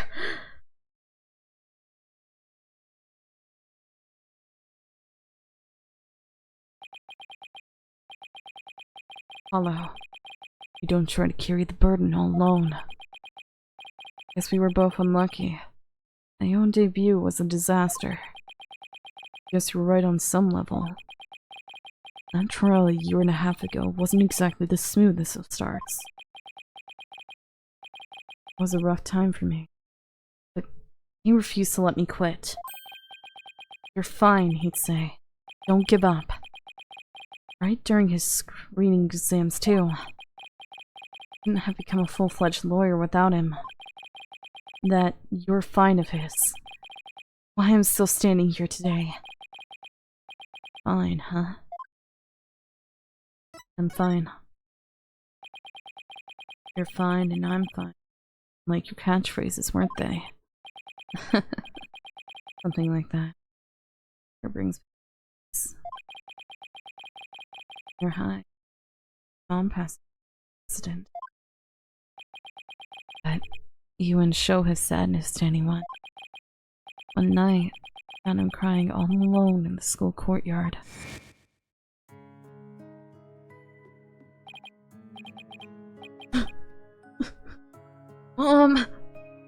Mom! Get away, Apollo! Don't come over here!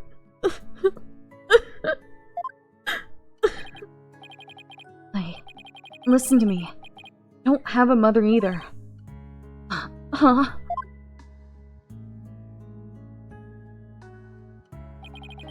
I always think everybody else has a mom. Am I the only one? But, you know, when I start to feel that way, I yell at the top of my lungs. I holler, I'm fine! And then, you know what? I start to feel like maybe I will be fine.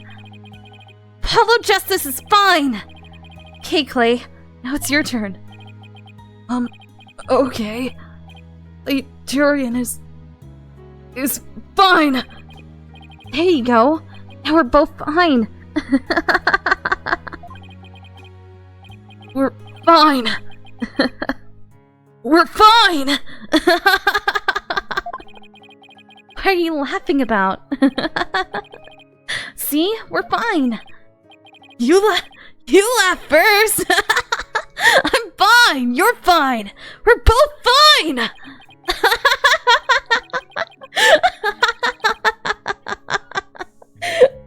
Oh, this is so sad.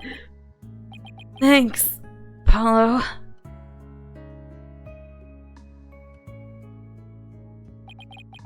When you say it out loud, it starts to feel real.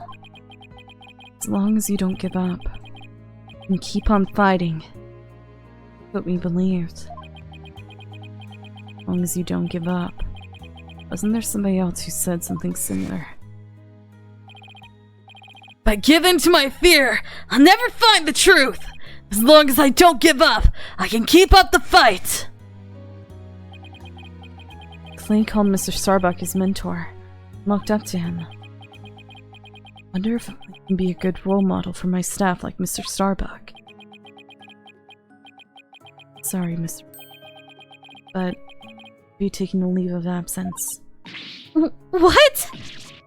Wait, what do you mean by a leave?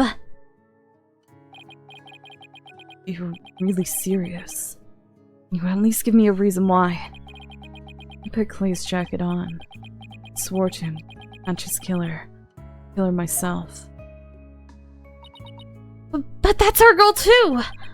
I agree with Athena. We should work together to find the truth. Truth, huh? That's noble cause. What if the truth you seek and the truth I seek turn out to be different? I'm not sure I follow.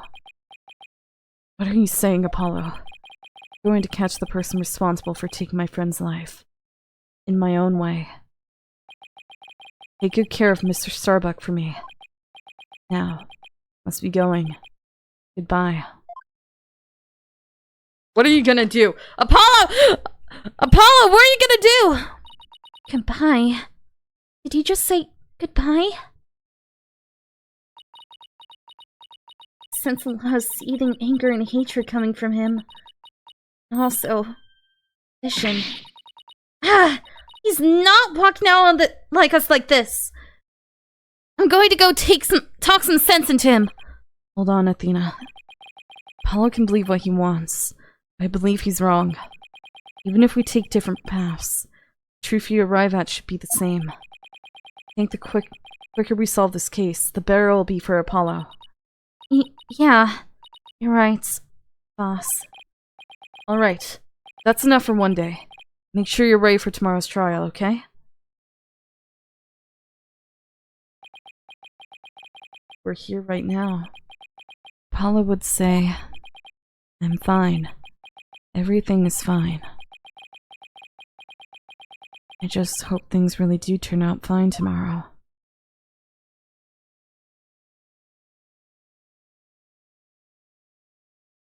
Okay. Okay. Great! Another cliffhanger! It's been 4 hours again!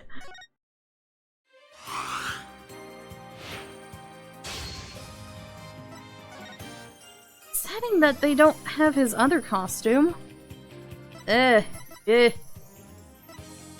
the only difference between these two is this one shows stomach and also legs. Why though? Wait, we can see the Mr. Hat. There's Mr. Hat! I don't know if I'll get an achievement for it, but I'm tempted to put everyone in their different costumes, and that includes Athena. I don't want to put you in that, Athena! Don't want to. I think there might be an achievement if I put all of them in their costume, but I don't want to put Athena in this. This is very... I don't like it. I don't want to do it. I'll hate her costume for the next one. Alright, I'm just gonna put it on and hope that I don't see anything I don't want to. It's just in case there's an achievement. I have no clue if there is. But there might be an achievement if I use all of the costumes. I don't know. It's just for that. And as soon as I get it, or if I'm proven that there's none, I'm turning it off.